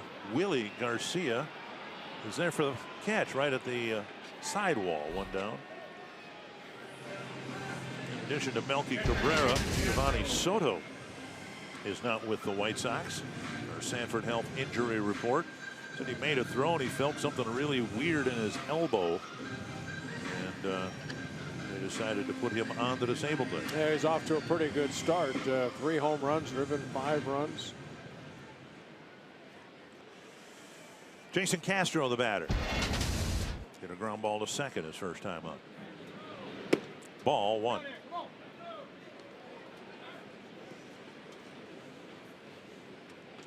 Chris Jimenez caught the game yesterday. Castro back behind the plate tonight. 2-0. I thought yesterday's game was an important one. You mentioned it before. You thought so as well. Just simply avoiding being swept. The Twins incredibly last year suffered 14 3-game sweeps. Liner cut off by Anderson. A fine play for out number 2. Well, they had to shift on, and Anderson was a little bit on the second base side of the infield. He did a good job, good read of this line drive, and reaching out to his right and able to snare that line drive for the second out. Castro hit it sharply. Now Polanco with the bases empty and 2 down. Covey hasn't had a 1-2-3 inning yet. Yeah, it's a long season. Anytime you can stay away from a long losing streak, you hope that the winning streaks will come more frequent than the losing streaks. And just as we always say, if you can get into August playing .500 baseball and then get hot, you don't know what might happen. But you don't want to lose it in April and May like the Twins did last year. Like the Blue Jays may be in the process of doing. They're trailing again tonight. And if they do lose, they'll be 1-9. It was an awful start to the year last year, but I tend to forget that maybe the most wilting. Well, no, that's not true. The 0-9 start was wilting. But in August, after the Twins had played really good baseball for 6 weeks, they had a 13-game losing streak that included a lot of those 3-game sweeps. Yeah, those hurt more during the long season than maybe the 0-9 start. Okay, well, yeah, you can maybe have you got enough time to make up for it. Right. You hope, but not a 13-game in August. And coming off of July, where you had a winning record in July, and you started August by nearly sweeping the Indians in Cleveland, and you're playing good baseball, and it looked like things had turned around a little bit. Dribbler, going to be a tough play for Saladino. He gloves and can't get a grip on the wet baseball. And Polanco will get an infield hit with 2 out. Well, that's where speed. We showed Polanco on his double how he hustled down that line and made Garcia make a good throw to second base, but he hustled out. And you see again Polanco hustling down that line, and Saladino coming in, and maybe the ball was wet. Maybe he didn't just get a good grip on this baseball. Take a look right here as he comes hard in. You see Polanco hustling down that line. That gives Rosario a swing with a man aboard and 2 down.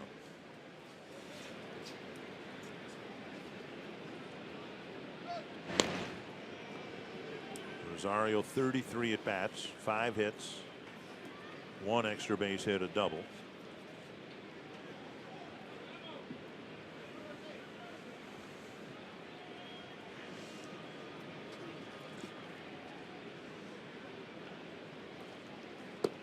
Down and away, ball 1.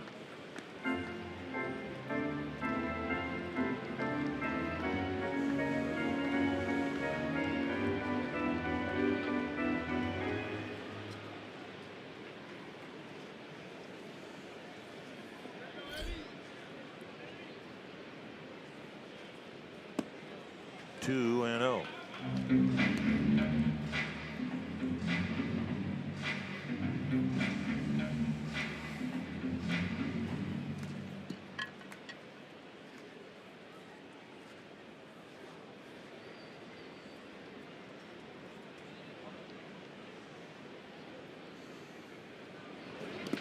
Nice block. In fact, nice catch by Smith, the catcher. 3-0. Like Covey tried an off-speed pitch right here, hit in front of the plate. Keeps Polanco at first base.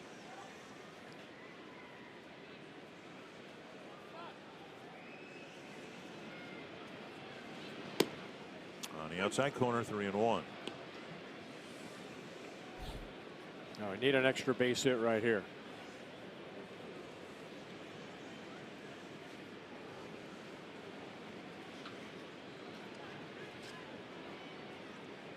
Find a gap between one of the Garcias out there. And instead, it's hit right to the only Saladino on the field. Heading to the 5th, tied at 1.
Pepsi fans of the game had to endure a 35-minute delay at the beginning of the game and some rain intermittently throughout.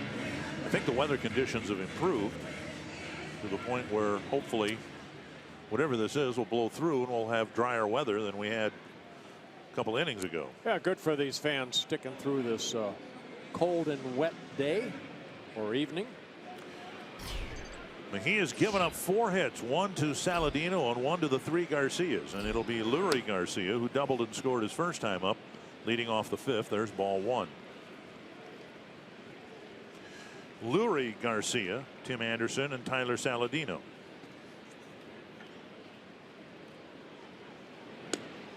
Just off the corner, and Mejia thought he had the corner. Mejia said something after the game Saturday which caught me by surprise in his first major league start. He said he thought he was getting squeezed by the home plate umpire, which is not something you typically hear a pitcher say after his first major league start. No, you want to stay on the good side of those guys. 3-0. And a strike, 3-1. You may think out there that umpires don't talk to each other, but they do. Looking to see who the umpire was. Ryan Presley in the pen and Carlos a swing Torres. I was surprised to hear Jordan Zimmerman's comments after the game last night, where he complained about the cold, complained about the wind, complained about the fact he couldn't feel the baseball in his fingertips. Doesn't he live in Wisconsin? Yes. That's one of the reasons why I was surprised, but it's not very often you hear a veteran who's pitched in cold weather, you know, throughout his, I mean, as a veteran, he knows what it's like in April, and boy, it was one excuse after another. I don't think it was that cold yesterday. It was in the upper 40s. 3-2 to Lurie Garcia. Yeah, to try some of those games at the old Met that were in the 30s. I think Toronto was the coldest I'd ever pitched in. Just off the corner. Leadoff walk in the 5th. Like Garcia was on his way to first before Castro caught the pitch. That's a 3rd walk for Mejia. Not missing by much. Take a look at the fastball. Castro, yeah, he reached out. Ball about 4 or 5 inches outside. Target Field suites are available for single game rental for groups of 16 to 150 plus. Choose from the intimate Premier Suites, flexible event suites, or the spacious Skyline Suites. No matter what you choose, food and beverage is included with every purchase. Learn more at twinsbaseball.com/groups or call 800-33-TWINS and get a suite at Target Field. Popped up behind second base, and Byron Buxton puts it away. Yeah, good pitch right there. He took something off that pitch, maybe a changeup or a breaking ball. And Anderson, as we talked about in his first 2 at-bats, he's up there swinging the bat. Take a look at this pitch right here. Watch Anderson's reaction. Already had committed. Ball good down in the strike zone. Creates a pop-up. See if Mejia can get Saladino. He has not gotten him yet. 4 plate appearances, and Saladino's reached all 4 times. A couple of hits, a walk, and last Saturday Mejia hit him on an 0-2 pitch.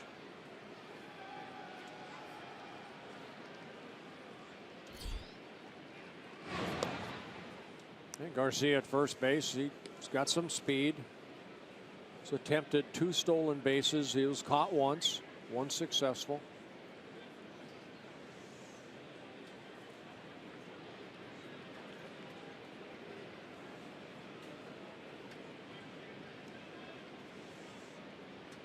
Breaking ball wide.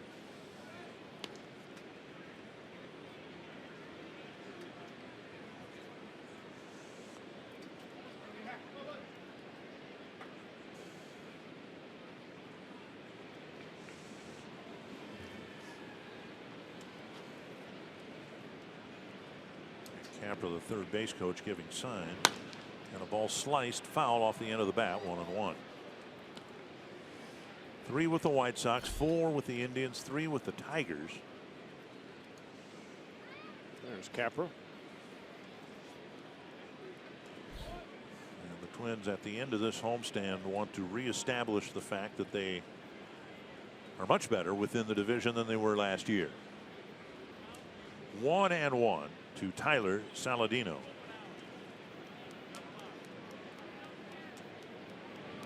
Checked his swing, or did he?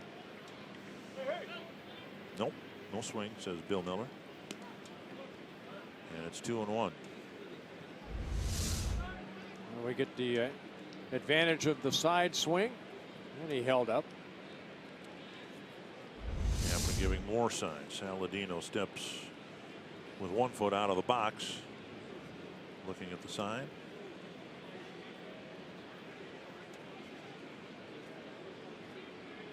Garcia goes and swung through. Here's a flip to first. Safe. He just barely got him out on the overslide. Yeah, Joe kept the glove on him as Garcia slid back to the bag and went too far. Technically, it'll be a caught stealing with Garcia stopping halfway to second base. It was almost like a delayed steal. And the throw right there, watch Joe keep the glove on that runner. And right there, his foot came off the bag. You know, you school your middle infielders, even your third baseman on that. Sometimes, rarely, but sometimes it's important for the first baseman to keep contact with the tag. Nice play by Joe right there. You know, sometimes a runner like that, you want to do a sweep tag very quickly, but Joe reached out and kept the glove on Garcia the whole time. Bases empty, 2-2 to the batter, and now 2 are gone. Yeah, that's been a not publicized but very important part of this Twin start, with Mejia striking out Saladino and ended up facing just 3 men in the inning for the first time.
Minnesota Lottery Winners Circle, and we have $100 worth of scratch-off lottery tickets for Nate and Cassie, who are going to need it now for their wedding plans because they got engaged during the game tonight in the second inning. Not even on the Jumbotron, just kind of a quiet little engagement in the seats tonight on Nate's birthday, and then he made a makeshift sign, and FSN found out and, of course, came over. And Cassie, how surprised were you by this engagement here tonight? I was actually super surprised. I thought he was going to wait for me to graduate from nursing school to do it, so I knew it was coming, but not tonight, for sure. And now we circle the ring. I mean, let's hold that finger up. You have to get used to that bad boy on your hand. Congratulations, hey, Nate. Happy birthday. A big circle from Bert. He'll get the ring, and hopefully you guys will win some money from the Minnesota Lottery. Congratulations. Thank you so much. Congratulations. And you're both hereby circled. And in a sense, a circle is a ring, right? Yes. Buxton out on the first pitch, one quick out in the fifth, and now Brian Dozier. Breaking ball over for a strike. Dozier is 1 for 1 with a walk. He singled to start the ball game, stole the base. Twins haven't done much against Dylan Covey. Looked like he was in trouble in the very first inning. Dozier singled, stole a base. Grossman walked. First and second, nobody out, but he got Mauer to bounce into a double play. Okay, he's got a lot of ground ball outs. He's done, I think, a very good job. Yeah, I mean, you got that first couple innings of being very nervous, making your major league debut, but the last 3 innings, he's pitched very well. Driven to center. Leury Garcia tracking it. Can't get there. The ball nearly sticks in the grass. Dozier around second. On his way to third, and he is out. Great relay by the White Sox as they cut down Dozier at third. Well, we saw the relay in the second inning by the Twins. And a high breaking ball right there. Brian gives it a ride to straightaway center, but Garcia almost catches up to it. Gets that ball back in as quick as he can. Hits Saladino, and Saladino, as Polanco did, makes a perfect throw to third base. This time it's Davidson that makes the quick tag. See, Brian kind of held up right there. That may have cost him. Brian Dozier said after the out call was made, he looked in the dugout and said, challenge it. And the Twins are going to use their challenge here in the 5th inning. Let's take a look here at whether Dozier slipped. See the tag. And he took the right arm away and maybe ruled safe because of that. Well, Davidson going down and kind of reaching for that right arm, but you can see he didn't really maybe make contact until, watch Brian's left hand. No, did he get the left hand? I don't think so. Look at the fielder reacting like he still needed to make the tag. But is there a definitive angle? Well, the fielder, you kind of sweep and then just bring the glove up. Well, when Dozier pulled his right hand out of the dirt, that swim move, I think they call it the base runners, where you kind of get into a swimming motion and take away the target of the tag. White Sox were in a similar situation and a very similar play in the second inning and decided not to use a challenge. But here we are in the 5th. You know, and it used to be runners always thought they were safe. But now, a couple years into replay, I think they realize you see fewer and fewer reactions from runners like Dozier reacted. Yeah, it's a bang bang play. You just wonder if Davidson touches the left wrist area right there of Brian Dozier.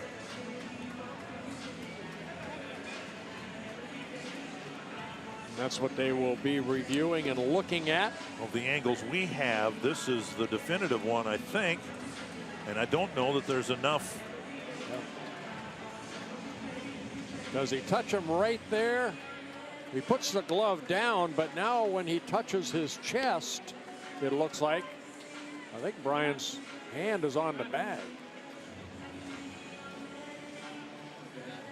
It was a heck of a relay by the White Sox. Yes, it was. I mean, as I said, when that ball landed on the edge of the grass in center field, it almost looked like it was going to stick in the mud out there. Well, and then you got a muddy ball thrown in by Garcia to Saladino, and Saladino just spun and made a perfect one-hop throw to Davidson. A great relay by the White Sox and a great slide by Dozier, and will he be rewarded with that? Umpires are taking it off. He is out. Yeah. There wasn't an angle, at least we couldn't show one, that definitively showed that Davidson didn't make contact with Dozier. Yeah, credit Brian Dozier with a double and then an 8-4-5 put out at third base. We can't see whether he missed him there. We can't see whether he got his hip before. Just wonder if he got the glove right there. And again, unless there's... That's the only way. Yep. Grossman takes up and away.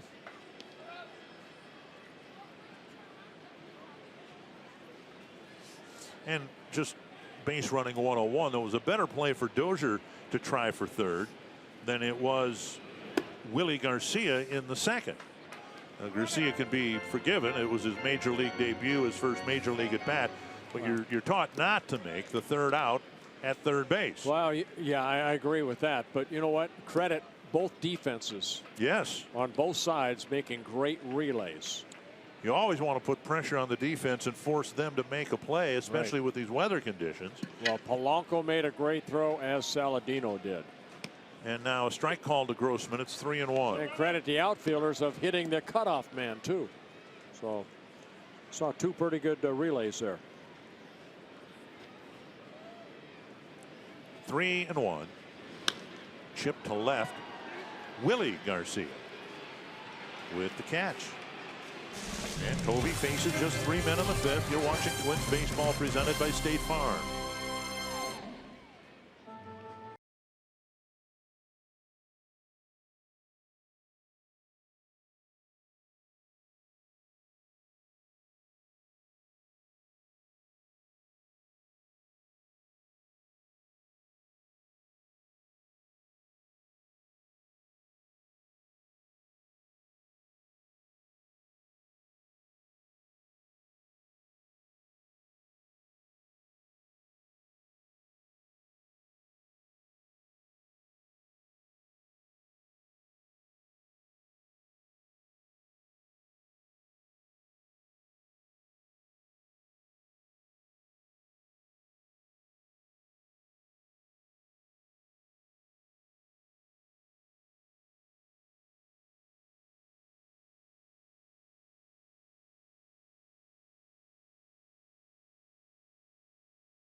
Coors Banquet. On this date, back in 1925, WGN broadcast the first fully live regular season baseball game, detailing Grover Alexander and the Cubs' defeat of the Pirates on a chilly opening day, 8-2.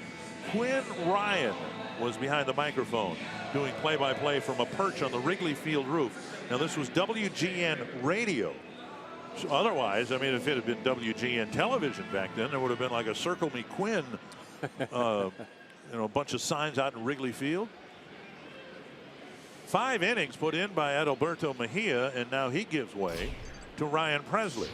Yeah, Ryan making his 4th relief appearance, 2 innings so far. No damage done with a couple strikeouts.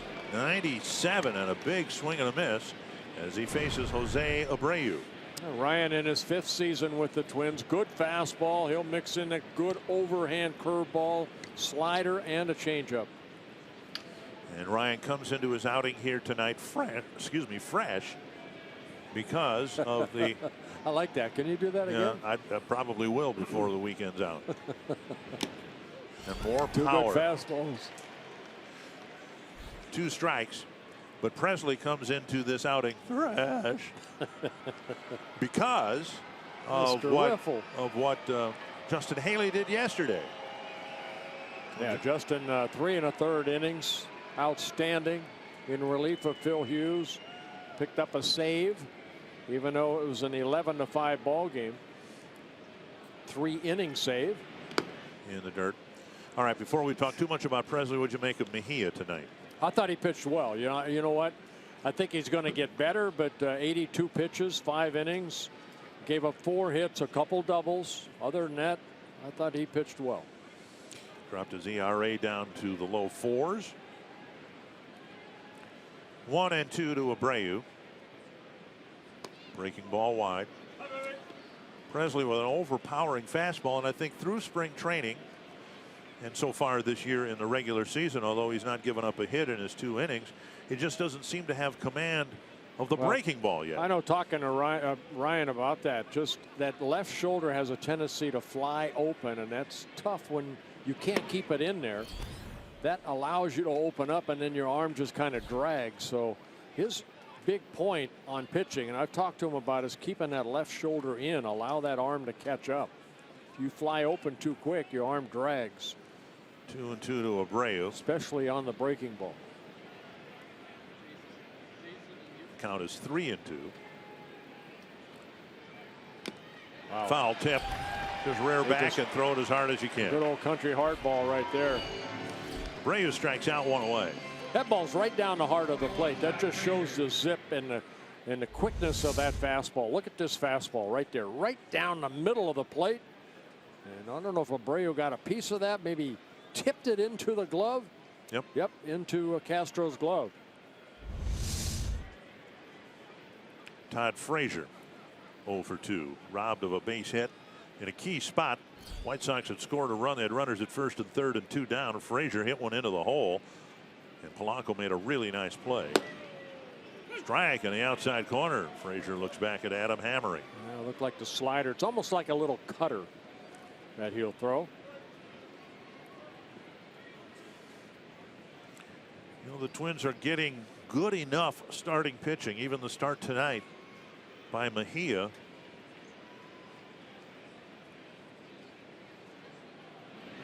Swing and a miss. Where the bullpen to this point, and let's hope it continues all season long, to this point, the bullpen hasn't been asked to be overworked. You know, and I've mentioned earlier, I think a lot of these guys know what their role is already. You know, a lot of times you may not find out till May or June, and I think Neil Allen and also Paul Muller have done a good job of letting these guys know what their roles are. Up the middle, Dozier, great catch behind the bag, throws him out. What a play by Brian Dozier. That ball was smoked up the middle, and Dozier turned it into an out. I'll tell you, and that's another reason that I think our pitching staff has pitched a lot better, because of the defense. These guys, look at Frazier up the middle. This is a base hit. No, there comes Brian Dozier, and from his knees able to get enough on the throw over to Joe, right on the mark, to get Frazier at first base by what, 5 feet, 10 feet. Wow. Ryan Presley says, nice play. And Frazier came into the game with flu-like symptoms, and he's had a hit taken away by the Twins shortstop and another one by the Twins second baseman. 2 down. Here's Avisail Garcia. He's probably in the tunnel right now throwing up. Is that a 93-mile-per-hour slider? Yeah, it's like a cutter. I mean, he throws the heck out of that ball. 1 strike, 2. I'm going to try for the rest of the series. Just identify the White Sox players, the outfielders, by their first names, okay? It's just too much work. It's redundant. 1 strike to Avisail. And now 1-1. That more the curveball right there, and that's what I was talking about. The curveball, he has a tendency to fly open. He's got to think almost a drop with this curveball rather than the big sweeping curveball.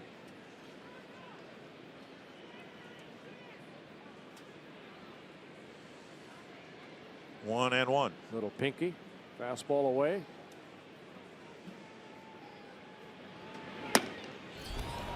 And even though it wasn't where, say, Castro wanted that ball had some giddy up on it.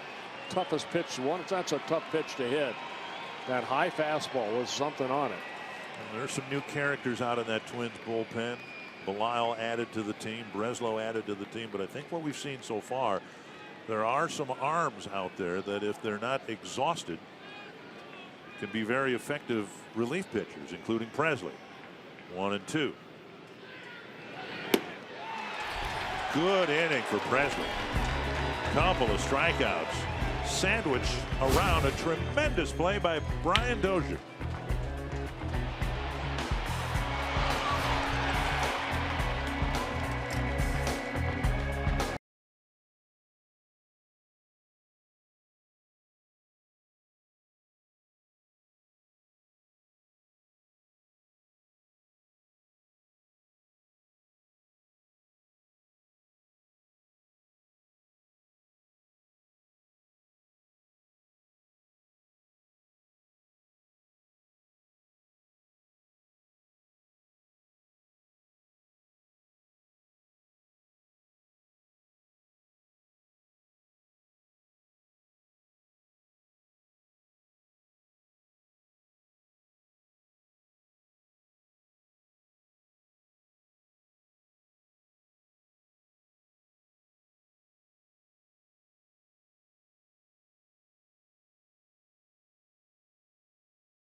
Here's a showstopper with the Tigers desperately needing to make a statement in Cleveland. The Indians ran all over the Tigers last year. Miguel Cabrera with a contentious first inning. He took one under the chin and got a home run later in the ball game. And Salvador Perez keeps hitting home runs for the Kansas City Royals, 5 of them on the year already. I wonder if Cabrera hit that home run on the first pitch. I'll tell you what, he went through a stretch of 6 at-bats. He saw a total of 8 pitches. You know, he was struggling a little bit, but he's going to pick it up, of course, during the summertime. And about Perez, my goodness, is he hot. 2-0 to Mauer. You know, even though Kansas City came into today's play 3-6, Perez, he's been lights out. Indians got into the playoffs last year, and the Tigers didn't because of that season series between the two teams, heavily lopsided in Cleveland's favor. Now low to Mauer, 3-0. Sano will follow, then Kepler. Tigers leading Cleveland 7-1. Kansas City leading the Angels 7-1. Yeah, Kofi's given up only 5 hits. He's walked 2, has only 1 strikeout.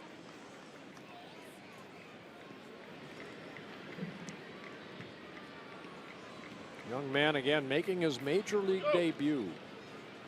Dylan Covey, 25 years old, will be 26 in August. Wrapped on the ground right to Saladino. On a 3-1 pitch, Mauer is retired, 1 away.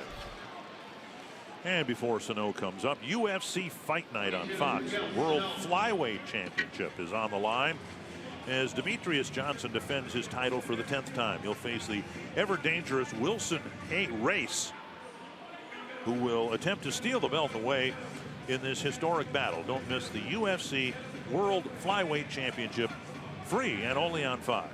They got to do something to change the name of the division, don't they? Flyweight? Yeah. That's like boxing too. What is it, the featherweight? I mean, they're tough as nails, right?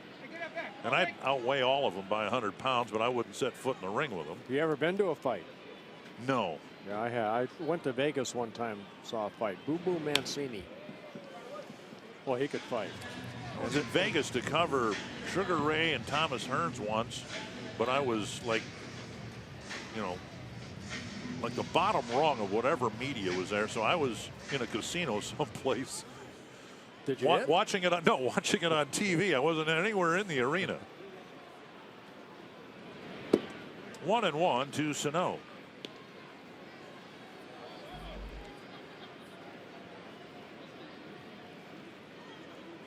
Sano has popped up to second and grounded out up the middle. Just off the outside corner, and it's 2-1. This game, like so many of the Twins' wins in this early season, is right where the others have been. Here we are in the 6th, 7th inning. Game can swing either way.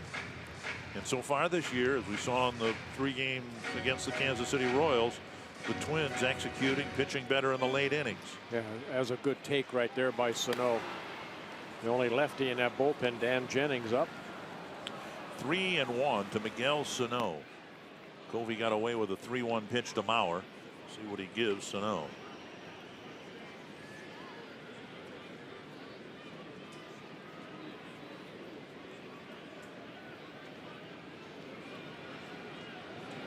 Checked his swing. He went with a breaking ball and missed.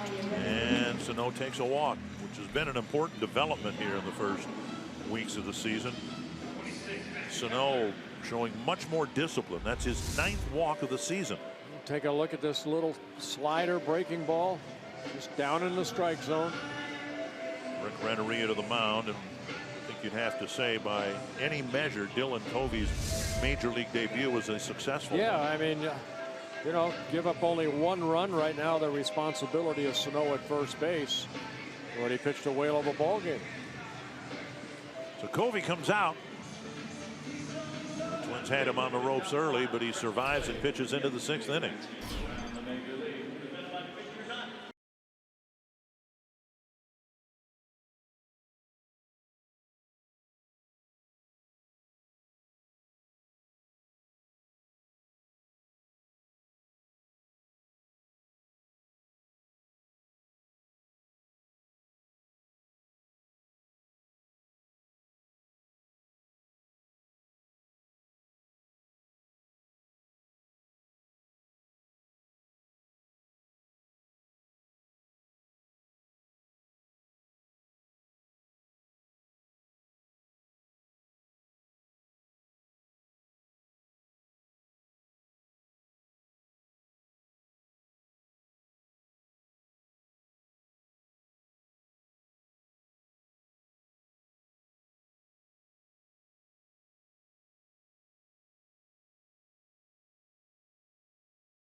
Before we tell you about Dan Jennings, a reminder, don't plan, flex plan, receive 20 digital tickets and enjoy all the benefits of being a Twins season ticket holder.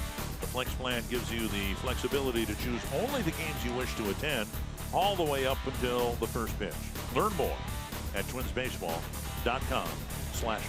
Yeah, Dan Jennings making his 6th relief appearance. This is their 9th game for the White Sox. Worked a total of 3 2/3 innings so far. And with Kepler up and then Castro, the 2 lefties, and then Polanco, of course, a switch hitter. Kepler at the plate, and Covey will watch. Of course, he's responsible for the runner at first. And Jennings wants a dry rosin bag. I suppose that stuff sitting out in the rain just kind of becomes a clump of clay almost.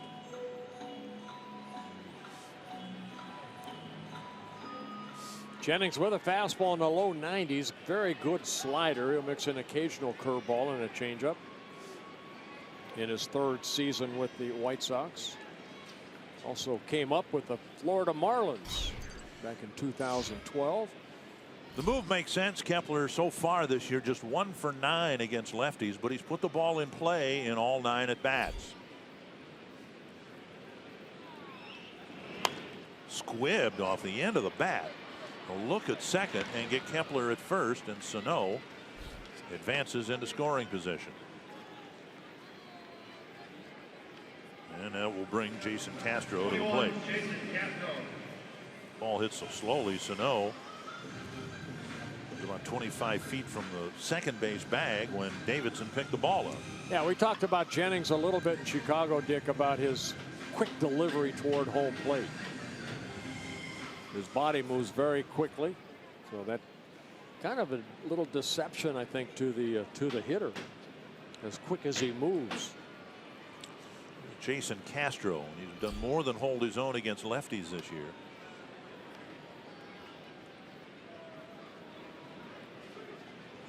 He's had 14 plate appearances against left-handed pitching. And in those 14 plate appearances, Castro has 3 hits and 5 walks. And the switch hitting Jorge Polanco's on deck. 1 strike.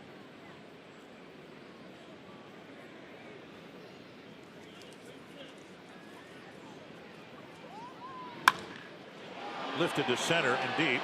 Garcia going back, turning around one way and the other, and he falls down on the warning track and makes the catch. That was Leury Garcia with a nice catch to end the inning.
And our Grand Casino story of the game. Well, Twins took a 1-0 lead.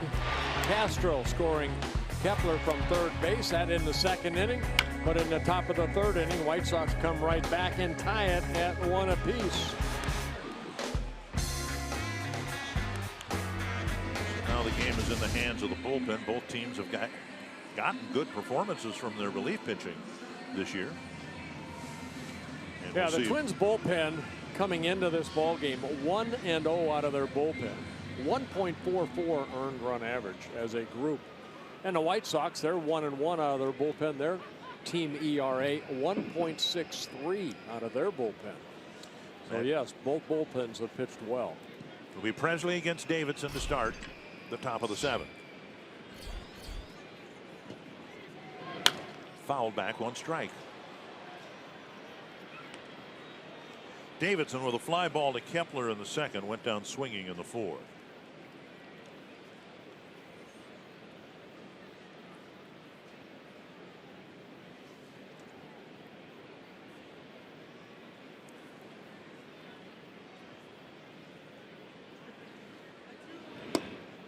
on the outside corner.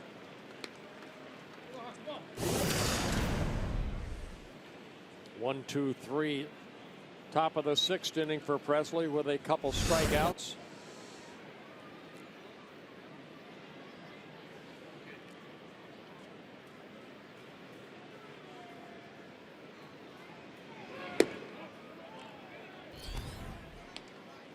Missing up and away, 1 and 2. Just looking at Davidson's numbers, he's got some pop. A couple years ago, hit 23 home runs in AAA Charlotte, but he struck out 191 times.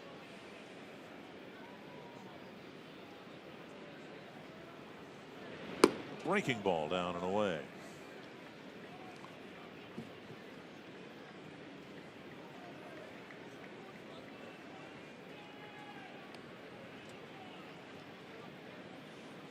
Two and two. Davidson, then Willie Garcia and Kevin Smith.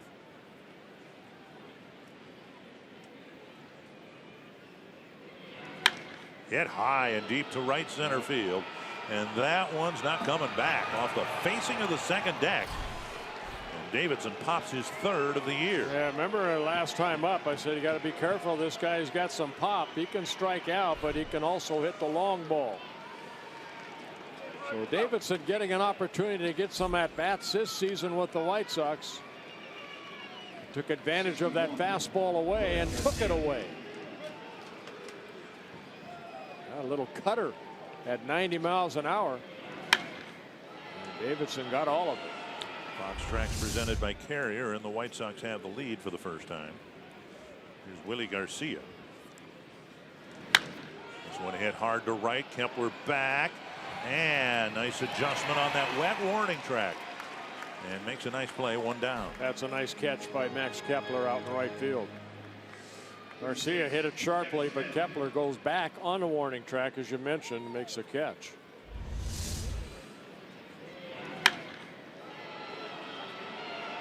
And Kepler knew it. Hit off the facing. Kevin Smith 0 for 2. Home run measured at 404 feet. Presley rears back and touches 97 for ball 1.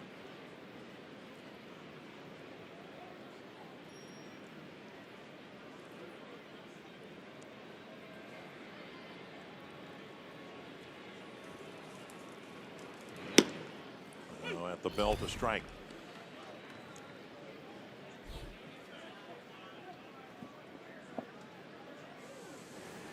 Frank Breslow warming up.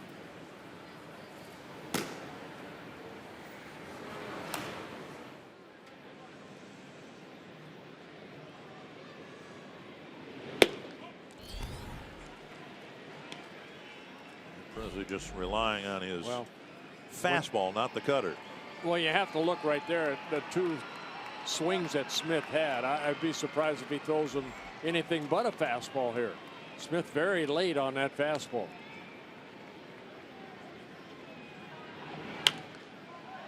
A mile in the air.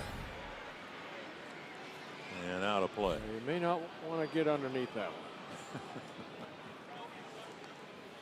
Still 1 and 2.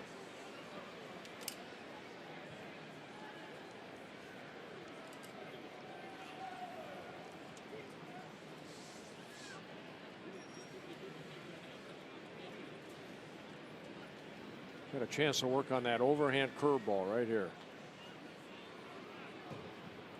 Smith trying to speed up his bat. And another fastball flipped foul over the Twins dugout.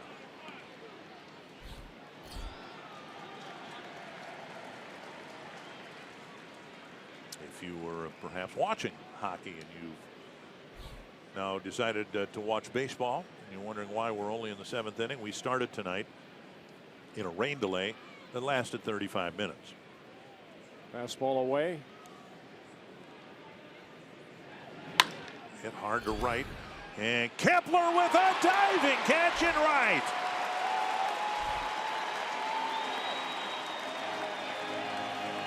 Tonight, raindrops did fall in the Twins outfield, but that's been about it. Well, we just saw Kepler in a previous at bat with Garcia go back and make a nice catch. And here, good concentration on coming in. He makes a great catch. And Paul Molitor to the mound. Ryan Presley with a very clean 6th inning, but everything hit in the 7th has been hit hard. Kepler with a great play, a couple of them in fact, to get a couple outs. And Presley comes out with 2 gone in the 7th, and the White Sox leading 2-1.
Don't do it.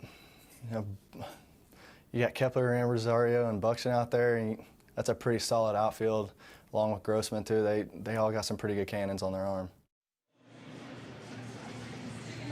Yeah, you keep the ball in the ballpark. I'll tell you what, these guys can track them down. Saw Kepler making a nice diving catch there. Again, the previous batter, he went back to the warning track, made a nice catch. Jeff Pickler has been coaching the Twins outfielders from day one, so we want to play the outfield more aggressively. Go ahead, try to make a play, charge those line drives in front of you. Craig Breslow will try to get the final out of the 7th inning. Yeah, Craig making his 3rd relief appearance. Strike 1. I think this is a role that Breslow will find himself in. Get an out here, maybe another lefty if he leads off the next inning. That's it. Going to get the final out here. And an easy one hopper. And the end at the top of the 7th. Matt Davidson's opposite field home run puts the White Sox in front. You're watching Twins baseball, presented by State Farm.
Combination, the Twins shortstop having a nice all-around game. Yeah, he's got a couple of hits already, but it's also the defense that Polanco has produced.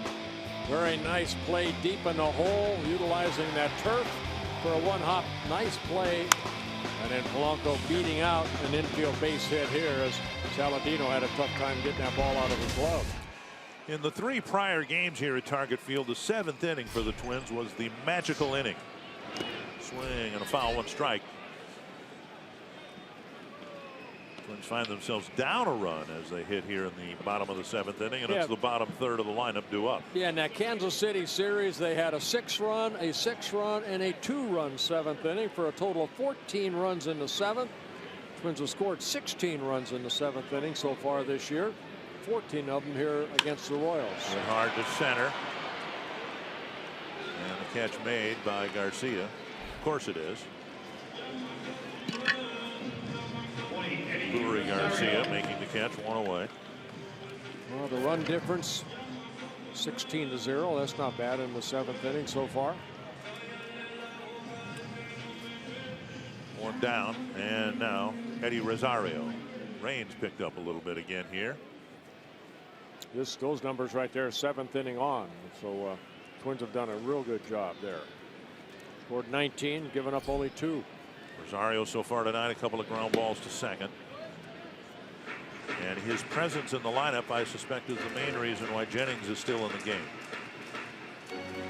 Right hand hitting Byron Buxton, Brian Dozier, switch hitter Robbie Grossman due up next. 1-0.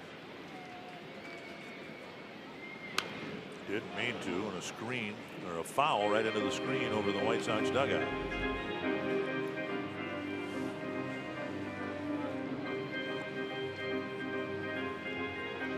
Rosario just 1 for 15 against lefties this year. Well, again, every lefty, this is that lefty again, Jennings, what he really does, he speeds up that delivery, and then he'll throw that last pitch at 82 miles an hour. He'll sneak a fastball by you once in a while. That's how quick he is. Taking low.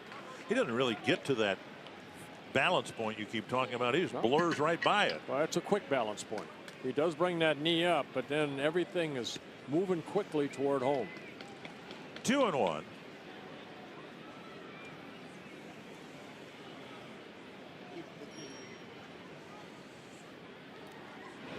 Foul back 2-2. He left a hanger right there.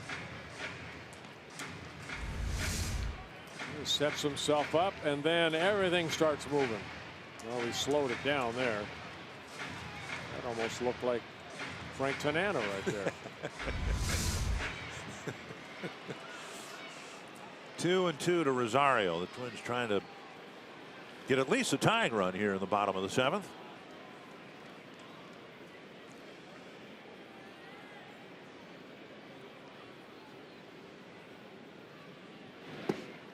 Good take, and it's 3-2. Buxton on deck.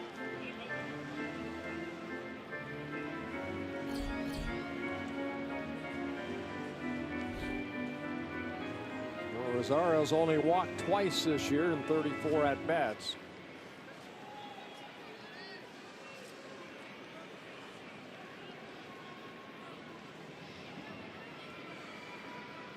Breaking ball hit hard to center. Rosario will round first and hold up there. Nice job again by Lurie Garcia in center, because when that ball left home plate, it looked like it might shoot the gap, but the footing or the grass out there is so wet and soft, I don't think it had a chance to shoot the gap. Yeah, Lurie Garcia was playing him a little bit toward left center.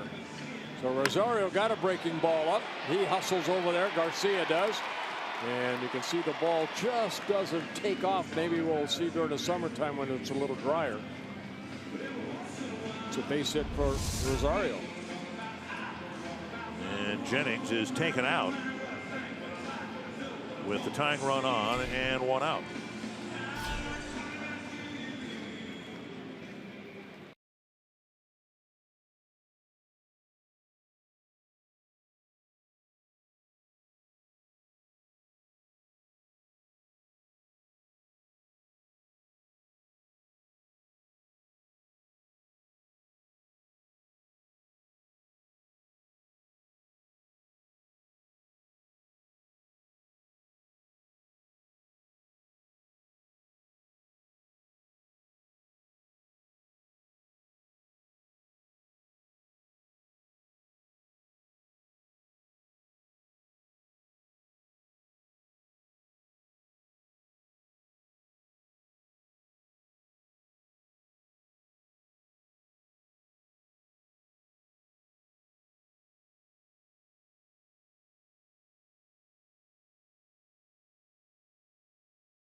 in September.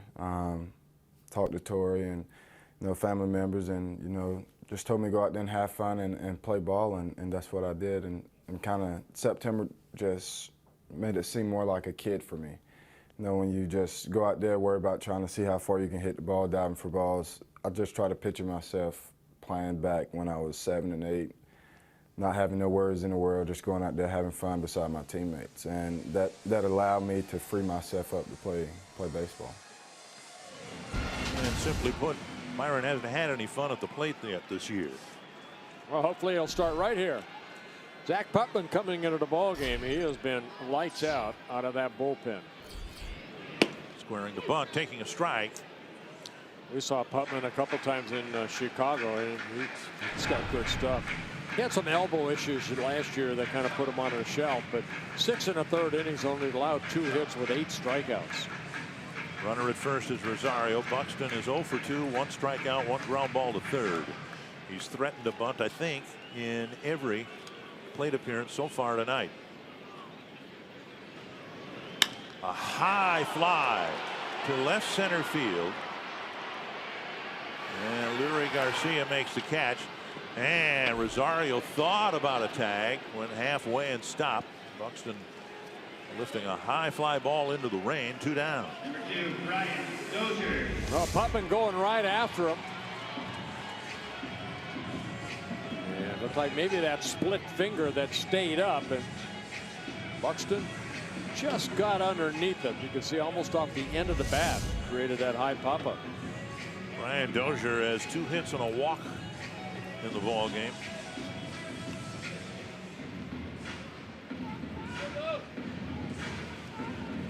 Brian's average up now to 282.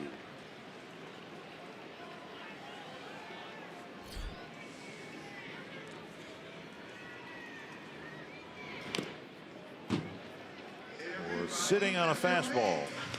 Tapped it foul.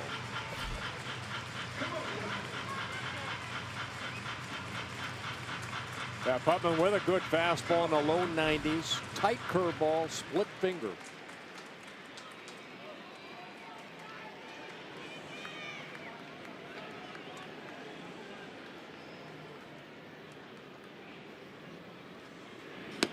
Off the plate, 1-1.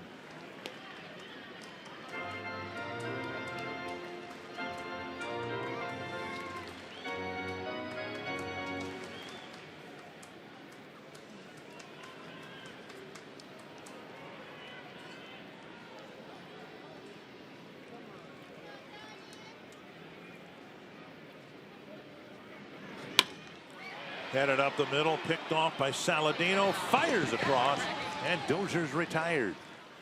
We head to the 8th with the White Sox up 2-1.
With your Mall of America Studio Sports Update.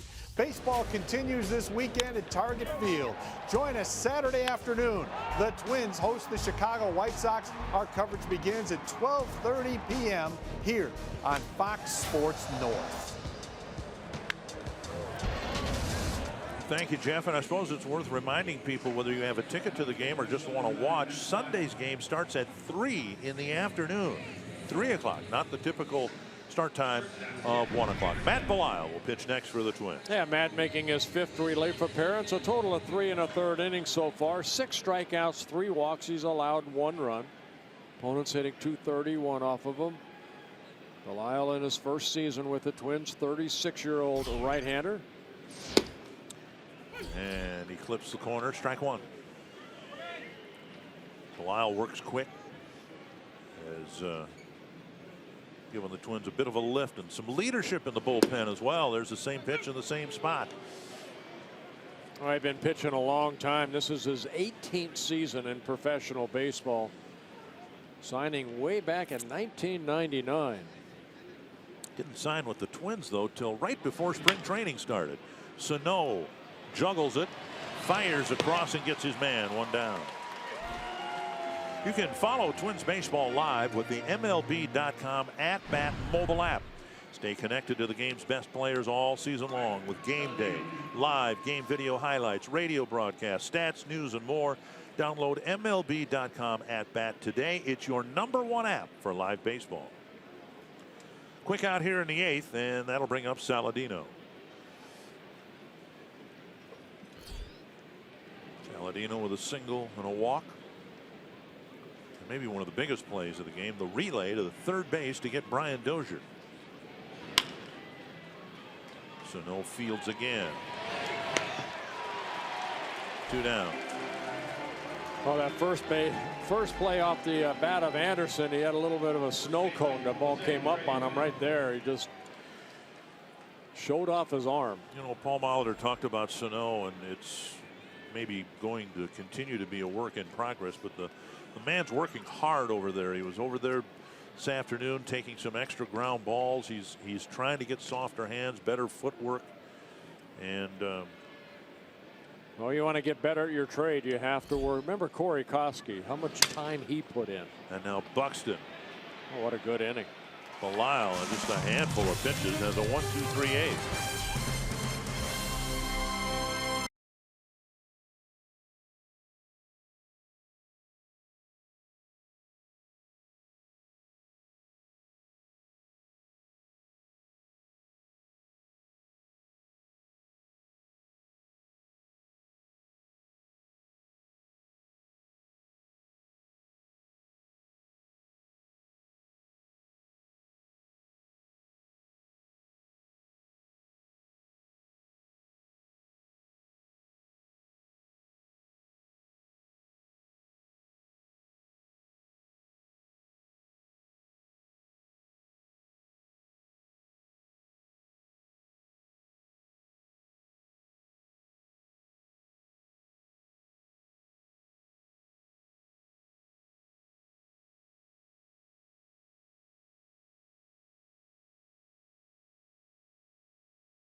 The bottom of the 8th inning at Target Field. Coming up tonight after the game, we will analyze the game in Twins Live presented by CenturyLink. And tonight we'll look at the great defense by the Twins. Jorge Polanco made a great play. Brian Dozier, Max Kepler. Defense has been on display in this opener against the White Sox. Plus Adalberto Mejia in his 5 innings today. Jack Morris will help analyze Mejia's second big league start, and we will hear from manager Paul Molitor. It's all after the game. Dick and Bert. All right, Twins have some making up to do. They're down a run. They're hitting in the bottom of the 8th. And they will hit in the 8th, at least the start of it, against Nate Jones. Yeah, Nate Jones making his 5th relief appearance. 4 1/3 innings. He's given up 3 runs, a home run, 4 walks, a couple strikeouts. 4 walks are a little bit high for Jones, a guy that I call the Statue of Liberty. He'll bring that ball straight up and show it to the hitter and then let it fly. Robbie Grossman, first man he'll face. Fastball on the outside corner. You can let that baby fly in the mid-90s. 97-mile-an-hour fastball. Grossman, a patient hitter, and so far, uncharacteristically, Jones has had some control problems. That cuts over the inside corner, 0-2. Grossman with a walk his first time up, since then a ground ball and a fly ball. Yeah, Jones in his 6th season with the White Sox, went through the Tommy John surgery a couple years ago.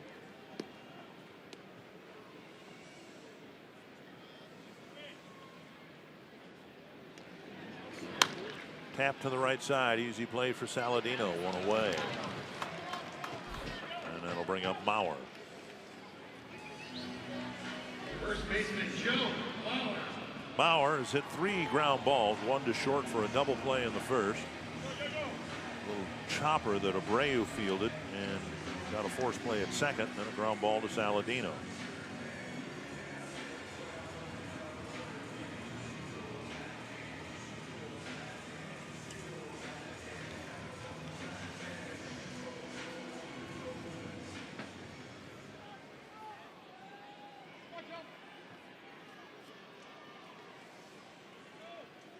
Twins out hitting the White Sox 6-5, but the White Sox have the only home run. That's the difference in the game.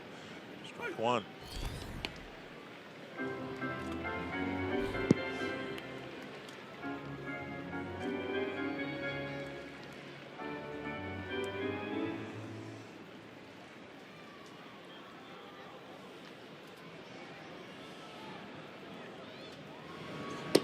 And now wide, 1-1. I talked about the 4 walks of Jones, you know, in 4 1/3 innings this year, but last year 71 relief appearances, worked 70 2/3 innings, walked only 15, and 3 of those intentional. So yes, that very unusual that he'd have a little bit of control issues so far. And 1 of the 4 this year was an intentional walk. 2-1. Would love to have somebody on base with Sano coming to the plate, and with Grossman having been retired, that somebody's going to have to be Mauer.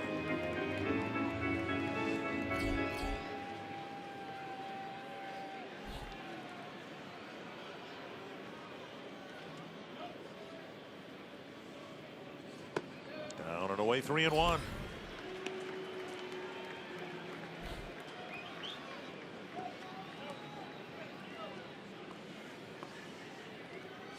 See if Joe can get on, because Sano hit a 2-run home run off of Jones in Chicago last Sunday. The Twins 4-1 win. To left center. There's a guy standing right there. 2 down. Third baseman Miguel Sano. And Garcia acknowledging the dugout that, like the Twins, they have coaches assigned for positioning the outfield. Yeah. They positioned them perfect, didn't they? Mauer hit a bullet, and it was hit right at a shifted center fielder. 2 down, and now Sano drew a walk his last time up, 0 for 2.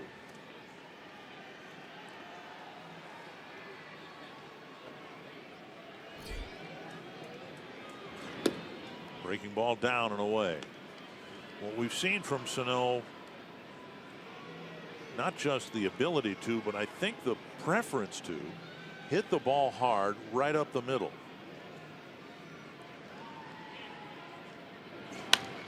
Pop foul and out of play. And in doing that, he's able to watch the ball a little bit longer. We've seen far fewer of the check swing strikes we saw last year. And when you're that strong, and it really doesn't make any difference what the footage is to center field. You can hit it over the fence as he showed yesterday when it's 420 to straightaway center. That should help foster good hitting habits. Checked his swing there, 2-1. Every at bat, every day, you want to get better, and Sano has really worked hard at that, and it's paying off right now.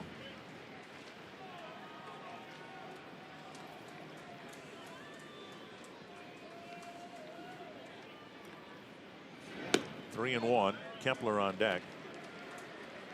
Sano has 3 home runs and 3 doubles, and I'm not so sure he hasn't hit the doubles harder than the home runs. Obviously hadn't hit them as far, but his doubles have just been rockets.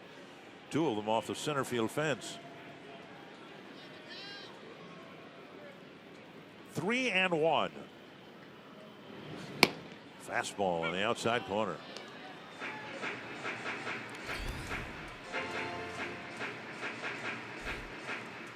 Not only a fastball, it's a 96-mile-an-hour fastball.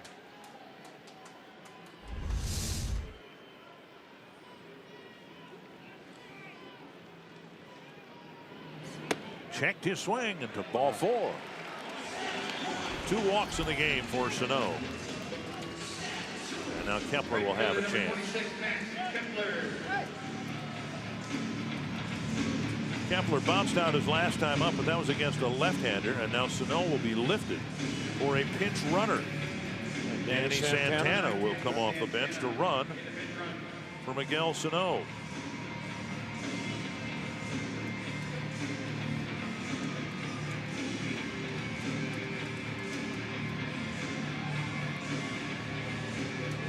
On the mound. We told you about Kepler's lack of success against left-handers this year, but he is hitting over 300 against right-handers. 1 for 2 today against right-handers. Came into the game hitting .318 against right-handed pitching. Well, the Twins are looking to utilize Santana's speed if Kepler can hit the ball in the gap somewhere. The White Sox retreat into no doubles territory. All the Garcias are playing about 10 feet deeper than they normally would. Kepler takes strike 1.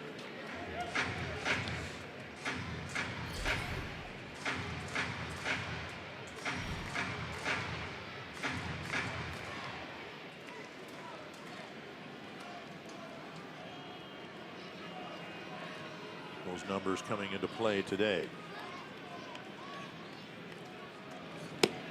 On the outside corner, and it's 0-2. Fastball inside, fastball away.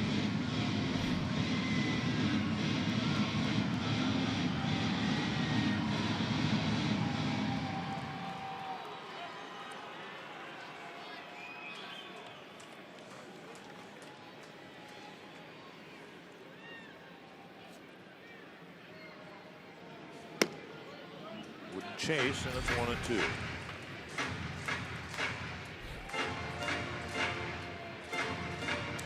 Home run that Kepler hit yesterday, and again, I wasn't there. You were there. That's one of the longest home runs I've seen hit to right field. Hit it a long way. 18 rows back.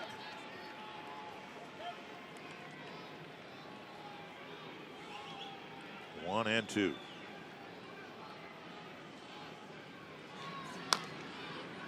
A breaking ball, and he tapped it foul.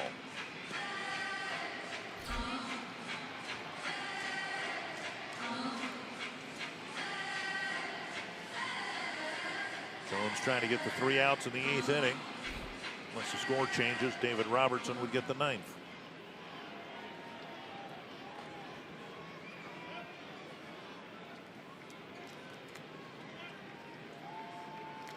One and 2 to Max Kepler. Checked his swing. Barely. And it's 2-2. Tried to get him a couple of times on breaking balls.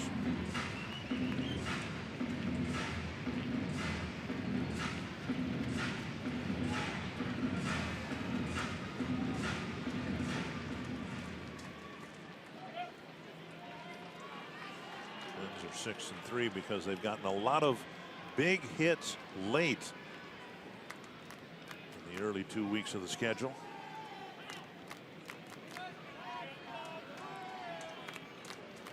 Hoping to get a big late hit from Kepler here in the 8th inning.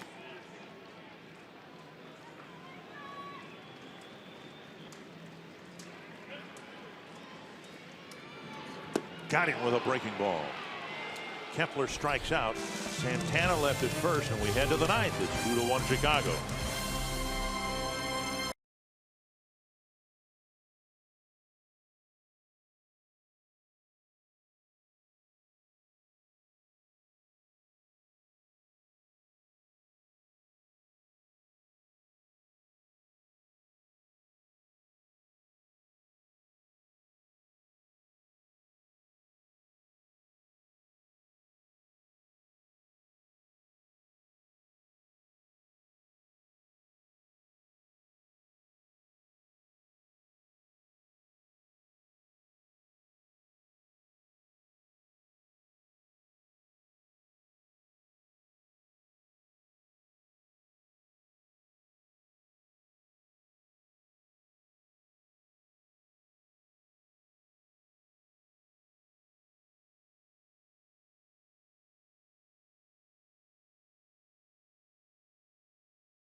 Let's do a little pitch by pitch.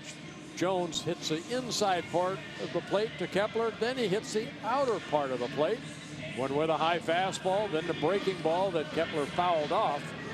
And another breaking ball that Max took. And then the breaking ball down to strike him out. Kepler leaving Santana at first base. And now Brandon Kinsler comes in. Santana taking over at third base. Now Kinsler making his 4th relief appearance. 4 1/3 innings, given up only 1 hit. He has walked 3. He's had a little trouble with that fingernail, and he's got 4 strikeouts. He says it's all better. I asked him about it this afternoon, and he showed me his finger. The Twins employed the services of a manicurist in Detroit to try to make the fingernail right, and I don't know anything about this. I've never been to a manicurist, but he, she, whoever it was, put like an acrylic fingernail, like a little bit of an extension to cover the area, and then they put the super glue and all that stuff over it. So he says it's just fine. I hope it works.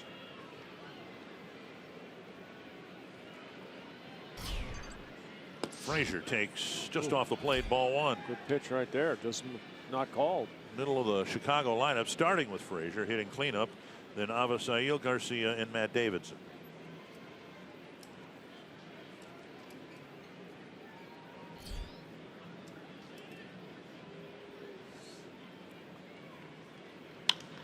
High pop-up. Just off the skin of the infield. Dozier with the catch, 1 away. Twins are due to have up Castro, Polanco, and Rosario in the 9th. And David Robertson will try to pin the save down for the White Sox. Yeah, if you've not seen Kepler pitch before, I don't think he can throw a fastball straight. Everything is moving. Also mixing a slider and a changeup. Straight over the top. Had some issues in getting his save in Chicago on Sunday when the nail split open and he was bleeding out on the mound. Nothing like Trevor Bauer did after his situation with the drone in the postseason last year. That's hit to right. Kepler coming in, and a trap this time. Smothered it. It's a base hit for Garcia with 1 out in the 9th. Well, still another great effort by Kepler. Trying to make that diving catch, but then also leaving the glove open right there, and it knocks the ball down, keeps it in the glove. So Garcia gets his second hit. And now Davidson, who has the biggest hit of the ball game. He rifled a home run to right center field his last time up, and that gave the White Sox the lead that they've not given back yet.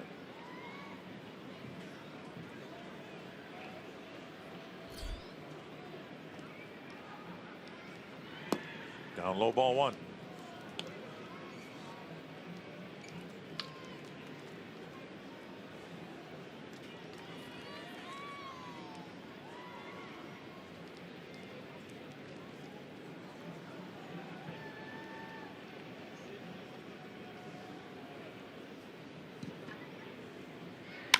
Driven to right center field. Kepler plays it on a hop. Garcia around second. He'll wheel to third. Davidson has stung the ball twice to the opposite field. A big moment here for Kinsler. This is imperative, one would think, to keep this a 2-1 ball game. Yeah, David Robertson, I'm sure, going to get up, but their closer. A fastball that ran in on Davidson, and for the second time, he's just taken that pitch the other way. The home run the other way, this fastball the other way. We'll face Willie Garcia. Garcia's had a rather nice major league debut here. He has hit the ball very hard twice. Got a double in the second out, trying to make it a triple. And then in his last at bat, they sent Kepler to the warning track in right field. Kepler made a nice catch for the out. Just missing outside, ball one. When Kinsler's on, he will get ground balls. He's a sinker baller, yep. But he's given up a pop-up and 2 line drive singles.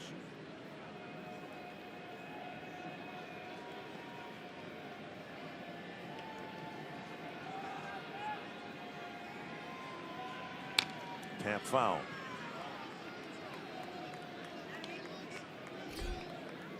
The hope was, if you're the hitting coaches for these two teams, that both teams kind of broke out yesterday, and here we are locked in yet another low-scoring 1-run ball game. Yeah, Chicago scored 10. Twins scored 11. 1-1. Kinsler to Garcia. Squeeze play, and he bunted through it. Safety squeeze, but he squared to put the ball on the ground with the runner at third holding until contact was made.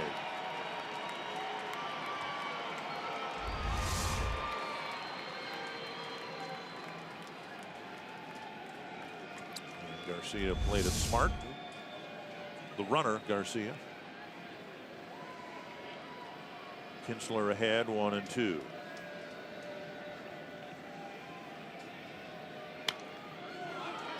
Flipped foul.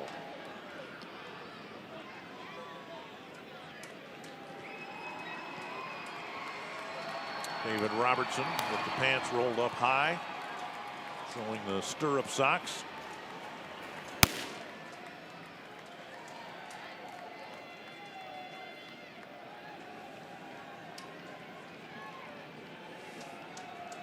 If Kinsler can get him chase a pitch right here, needs a strikeout or a ground ball.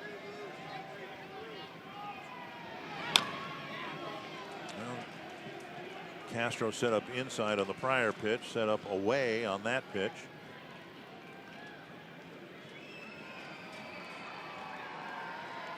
And Willie Garcia got a piece of both.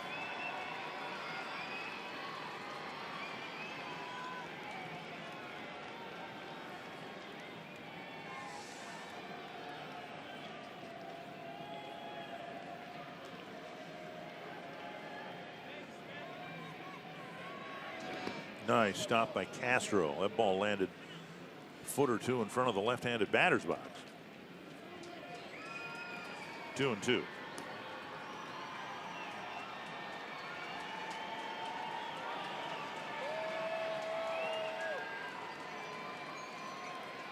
You're out there saying, I need one good pitch. Give me one good pitch right here.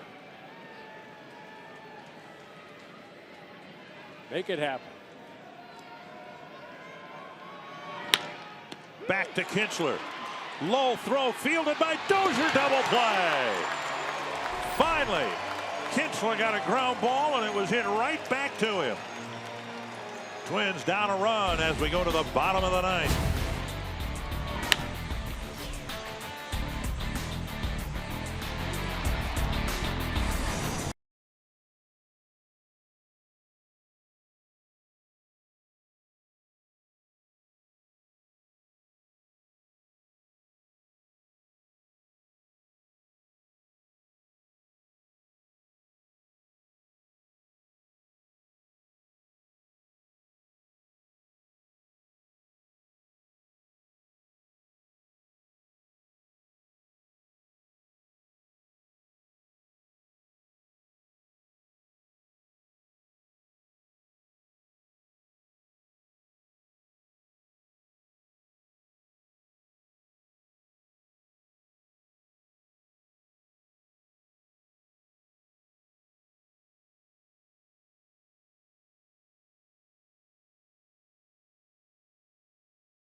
He's been almost perfect this year. David Robertson is the closer. He's faced 10 batters, given up 1 hit, and struck out 6. Now, he has 1 save. That's the only chance he had to get a save, and he ended up getting it. This guy is a strikeout pitcher. Jason Castro takes up high, ball 1. It'll be Castro, Polanco, Rosario due up. And if anybody reaches, Byron Buxton would be the 4th hitter. Yeah, Robertson relies on a fastball. Very good curveball. Little cutter. Reasonably, the Twins have 1 bench player, and that's Eduardo Escobar. Just a 3-man bench. One of them is the backup catcher, Chris Jimenez. 1-1.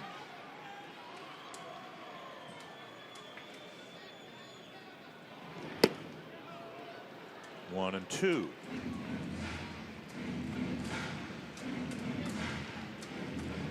Fastball clocked at 92. Excellent control. The curveball is a strikeout pitch, along with that little cutter that he added when he was a Yankee. Takes tough pitch to take, but he did. A lineup that's got a lot of strikeout prone hitters. Castro's been just the opposite. 2 strikeouts and 23 at bats. And they hit the ball hard someplace. Start this 9th inning. Foul back.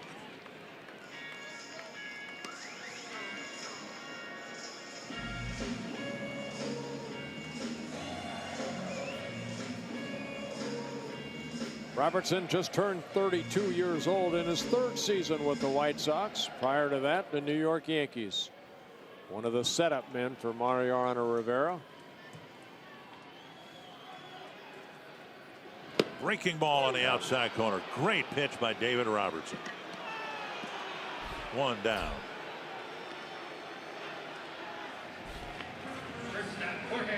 Oh, that's a curveball I was talking about. Starts on the outer half and then right there on the corner. Picks up a strikeout. Castro knew it. One down, and now Polanco. 2 hits and a line out.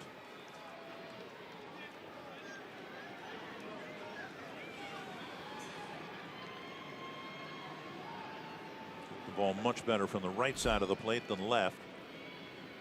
But his 2 hits today came as a right-handed batter, and he takes strike 1.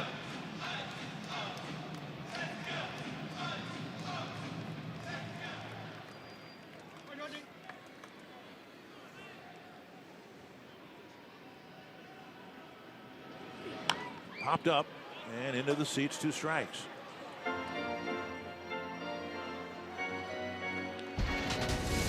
CenturyLink back here tomorrow. Same pitching matchup we had in Chicago on Sunday. Got a little rematch. Twins won that ball game 4-1. And Jose Quintana will face Irvin Santana. Brought to you by CenturyLink. Not done here yet tonight. Twins trying to put together a 9th inning rally. 2 strikes to Polanco. Got him on a breaking ball, 2 down. Flip to first, completes the strikeout, and that'll leave it to Eddie Rosario. The numbers don't lie. Robertson, as we said, coming into the game, 10 batters face 6 strikeouts, and he gets 2 strikeouts here in his outing tonight. You know, in his career, he's averaged almost 12 strikeouts per 9 innings. All the talk in the offseason about the White Sox possibly trading Jose Quintana. I think this guy's probably more in the crosshairs of teams than Quintana is. As you mentioned, 32 years old. And what would the market be in July for contending teams that need a closer or someone who could do what Andrew Miller did last year for the White Sox or for the Indians? Here's Rosario, last hope for the Twins tonight. Breaking ball, strike 1. He's throwing a lot of curveballs tonight. A lot of times we saw him in Chicago throw that little cutter. But tonight it's a curveball. And he has a good one. 37 saves last year for the White Sox. Swing and a miss on the curveball, and it's 0-2. If Rosario can reach, Eduardo Escobar's in the on-deck circle.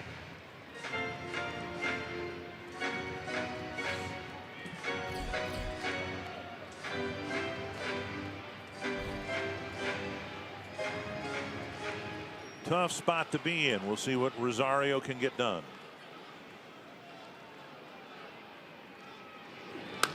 Roller to second. Saladino has it.